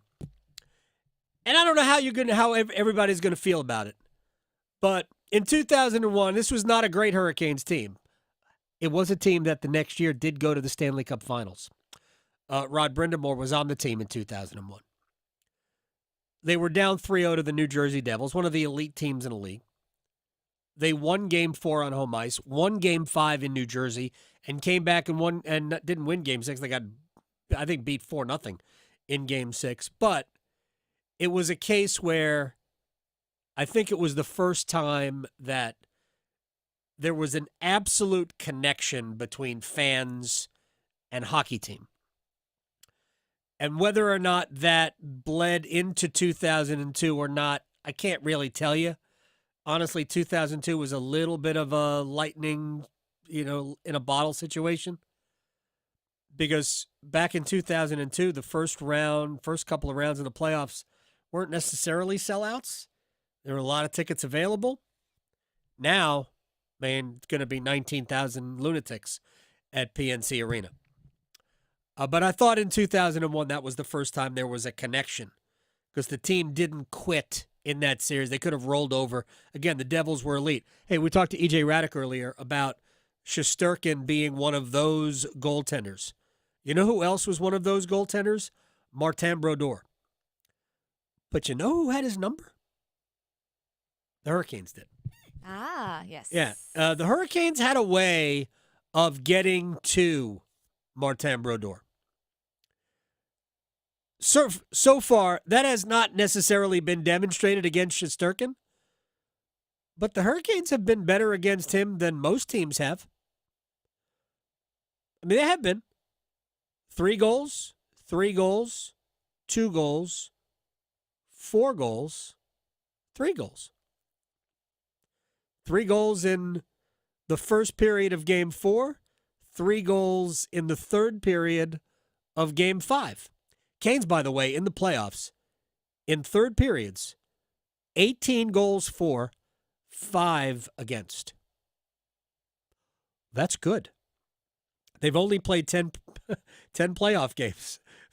That's pretty good. You're averaging almost 2 goals a game in the third period? All right. That also speaks to the never say die attitude. All right. Let's do a rewind. We'll get back to hockey in a minute. First, Brian Murphy, WRAL Sports investigative reporter, had a story out yesterday that I read with great fascination. Apparently, the Board of Trustees at the University of North Carolina not necessarily loving the financial situation of the athletic department, and they're coming after Bubba Cunningham. Only one person supported Bubba Cunningham on the Board of Trustees, who has pointed out, there's no reason he could be here talking to you now because he has to be somewhere else. And there were a couple of occasions like that. Anyway, I think it's pretty thinly veiled, but first thing I wanted to do was get the nuts and bolts of where we were. So I asked Brian Murphy about just the basic details of the situation. Yeah, so this was the UNC Board of Trustees, and they basically have complained that Bubba Cunningham hasn't been available for them to go over the budget with him, and that John Pryor, who's the chairman, said every time I talk to him, I get more concerned. And so they've ordered an audit of the athletic department. I think the subtext here is that several trustees, including Pryor and Dave Bolick, who's running for state auditor, believe that Bubba may not be pushing as aggressively to get out of the ACC. I believe that's the subtext. I've talked to both Pryor and Bolick, and Bolick said yesterday, yes, I'm calling for us. I'm advocating for us to get into a higher revenue league. He did mention the possibility of a reconstituted ACC. I think we heard those discussions last summer about maybe the 8 teams pulling out of the ACC and forming their own league. But now that probably means the SEC and the Big Ten. How would that get the ACC? Are these people dumb? How would that get the ACC more money? There's this belief, and I'm sure you've heard it, that there is dead weight in the league. That if you somehow dropped Wake Forest and Boston College and Syracuse, that suddenly the teams that are left would shoot the annual rights fees way up. I don't know that that's true. I think one of the advantages of the ACC is the bulk content. There's a lot of content, and ESPN needs a lot of content to fill its various different platforms. All right, that's Brian Murphy on that. The other thing that we got to is that the Board of Trustees and the Board of Governors are very different. Board of Governors, way more political. And the Board of Governors, if I'm not mistaken, and I asked this of Brian, have essentially tied North Carolina and NC State together. Yeah, I mean, without saying that's what they're doing, they've given themselves veto power over any conference move that North Carolina or North Carolina State would want to make. And a lot of people have read that as tying the schools together. Certainly, it makes it more difficult. The chancellor of UNC can't decide tomorrow, hey, it makes financial sense for us to go to the Big Ten, ACC contract issues aside, and just go. They'll have to submit that plan to the Board of Governors. Right. And get approval from the system president, from the Board of Governors. What I think is interesting is Bubba Cunningham, and he said it on your show, he kind of clapped back at Florida State for making all the noise they're making. Now his bosses, in theory, are making the same types of noises that Florida State was making. And I think one of their frustrations with Bubba, and I'm not taking sides on this, is that he hasn't been as vocal about, hey, we got to get out of the ACC. Bubba Cunningham has adopted, hey, we're in the ACC, stuck or not. We're in the ACC, and we're going to try to make the best of it. And we can compete, with the financial resources that we have. That is much different than what they're saying. What they're saying is, if we want to have this high-producing, successful athletic program, then we need more revenue. And so, I think there's been some internal friction at the Board of Trustees level. Now that's spilling out into the public. Brian Murphy is joining us. So, what is an audit of the athletic department going to prove here other than just cause a headache? Yeah, that's a good question. I mean, Dave Bullock, who's the former chair and was running this subcommittee yesterday before the full board meeting, said, cost cutting could be on the line, that there's a fund imbalance with the athletic department and they're having to take money from other parts of the university. I don't know if that means cutting sports. I mean, one of the things UNC prides itself on is this diverse, large athletic program that's very good at lots of different sports, including sports that don't bring in a whole lot of revenue, but, win national championships, win ACC titles. And so I think you'd really be getting at what makes Carolina athletics different if you start cutting programs like lacrosse or you're not going to cut soccer, but you get my point. If you start cutting some of these other sports, I think it cuts at what makes UNC different and what they've prided themselves on for years. All right. I don't think that's going to happen. But I am intrigued by where this is going, and it's very possible that Bubba Cunningham might end up feeling like he's not wanted here by the Board of Trustees. And if I were Bubba Cunningham and the Board of Trustees didn't want me anymore, I would find a better job. Because if the Board of Trustees doesn't want Bubba Cunningham, almost every job is a better job. As great a university as UNC is, Bubba's dynamite. He's going to do what's best for the university.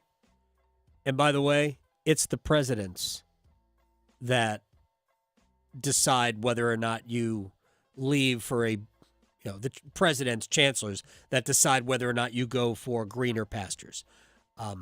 But I get why the Board of Trustees has their hand out, because that's what college sports has become. Do I think Bubba Cunningham operates in that way?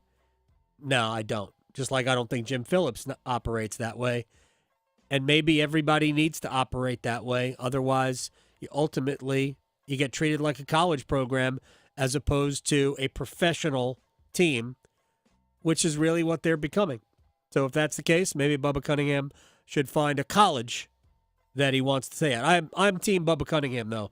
I think he's too good a human being to be treated this way by the Board of Trustees. But this is what the Board of Trustees does. All right, quickly back to the Carolina Hurricanes. EJ Raddick, NHL Network, joined us. We got a 3-2 series. A lot of things look the same. Assess. Well, You know what's funny is that I thought going into it, and I've had this conversation with other people going into it, is that Carolina, if the game is played at 5-on-5, Carolina has a great chance to win. If there's a lot of power play and penalty killing time, I think the New York Rangers have an advantage. And if you just look at the 5 games, in game number 1, this is minor penalties. There were 10 minor penalties called, Rangers win. Game number 2, there were 14 minor penalties called, Rangers win. Game number 3, there were 15 minor penalties, Rangers win. Game 4, there were 5 minor penalties called, Carolina wins. And game 5, there were 6 minor penalties called, Carolina wins. I think the more 5-on-5 time there is in the game, and I think that's held true, I think gives Carolina the edge. Now, I thought the Rangers were not very good in game 5. Yep. They were, I don't know why they would be flat, but they just weren't very good. And on the flip side, I thought Carolina was really good in game 5. And if it wasn't for Igor Shesterkin, they probably would have won the game handily instead of being down 1-0 going into the third period. So when people always ask me about how teams are going to win in the playoffs when they're closely matched, and I think these are 2 closely matched teams, sometimes because of the styles of the teams, I ask, tell me who's officiating and how the game will be called, and then I can give you an idea of who I think is going to win. So to this, I think if we have another low-event game in power plays for either side, I think it does favor Carolina. They're at home. You know, the extra day off I don't ever like for a team like, you know, the team that won, like Carolina won. I would love them to be playing tomorrow night on regular schedule. I think the extra day off always favors the team that's lost. But, you know, I think this is held true, and I think we have a lot of penalties. I think it favors the Rangers, and I think if they have fewer penalties in the game, it favors Carolina. I think I would rather play the game tonight. Yeah, that's what I mean, I'll go back because everybody has talked a lot about these echoes of 1994 for the Rangers, you know, right, winning, and the Knicks that were good that year. A lot of different things have happened that are coincidental, or who knows, maybe there was a grander plan that I'm not aware of. But the bottom line is that, you know, when the Rangers went into Game 7 against Vancouver, they lost Games 5 and 6 to create this epic showdown at Madison Square Garden. There was an extra day off in between Games 6 and 7. There was a long flight back from Vancouver, and I always have maintained that that extra day off really saved the Rangers in that case. I think if they would have had to play on an every other day schedule from, you know, every other day between 6 and 7, so just the day off and then play Game 7, I think they would have lost. But the extra day off, I think, gives the losing team, in a close series, in a tightly contested series, a day to breathe, a day to reassess, and a day to get ready for the task at hand, where the team that has won, like you just said, you want to play the next day. Yeah. You're feeling good about things. So the extra day off, I don't think favors Carolina in this case, but hey, they're going to play. Hockey's a crazy game, and I would expect it to be close again. And you know what? The Carolina Hurricanes got to be feeling great because that was a good performance last night. And afterwards, Evgeny Kuznetsov said, you know, we should be proud of ourselves as a group, and I would echo that. They should be, because they came out, you know, on the road in a must-win game, and they played a very good game. So they should be proud of that. We'll see if they can come up with another one on Thursday. All right, should be proud, but you're obviously not satisfied with where you are, other than the fact that you get to play another game. When you're down 3-0, you can make the argument that things have just been completely simplified. What do we have to worry about? We just got to win a game. That's it. No choice. Yeah, one Win, game at a time. or we're done. Yeah. So, and the Hurricanes should still be in that mode of no choice, must win. Yeah, it's almost like one period at a time, not even just one game. It is, and you know, this is what the players will say tomorrow at practice. There's no practice today. Tomorrow at practice, they will say one shift at a time. Yeah. That's what they will say, because there's really no other way to look at it. Mm-hmm. All right, real quick, to the PGA Championship, which is starting on Thursday. A little bit of news here. Our friend, Wes Durham. Yes. Right? Voice of the ACC, the reason why the conference turns a profit. Right.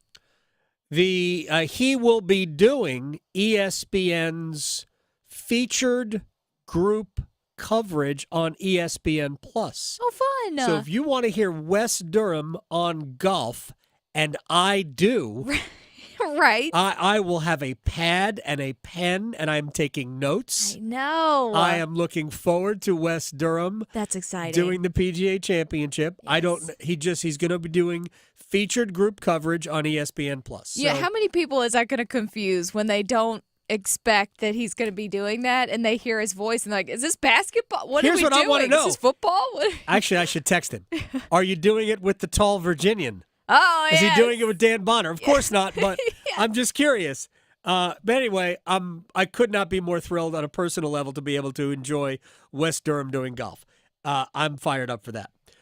Now, PGA Championship. Tee times are out, but before we get to that, for people who follow golf, there's this divide. We have a number of players, prominent players, even though most of the prominent players are older, not all of them, and some of them are younger players, Brooks Koepka, Cam Smith, Bryson DeChambeau, some of the South American and Latin American players, Joaquin Niemann, Mito Pereira, I think Sebastian Munoz. These guys have gone to play on the LIV Tour. We also have Cam Young and some other Australians and Tyrrell Hatton and John Rahm. There are some big-time players that have gone there. So those players are removed from the PGA Tour. I am not of the mind that this is damaging to the tour in terms of a TV product. I'm not.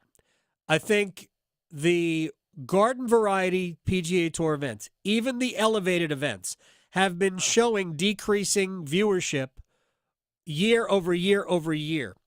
It doesn't help that some of the best players have gone, but only one player who left is a needle mover, and that's Bryson DeChambeau.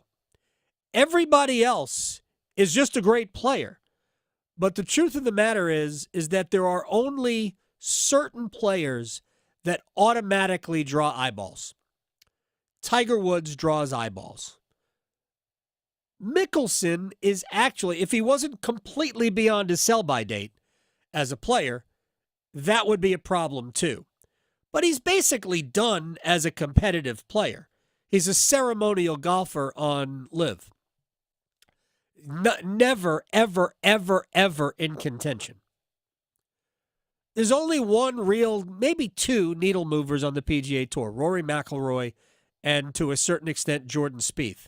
I know what you're saying. Well, what about Scottie Scheffler? It hasn't translated into eyeballs yet.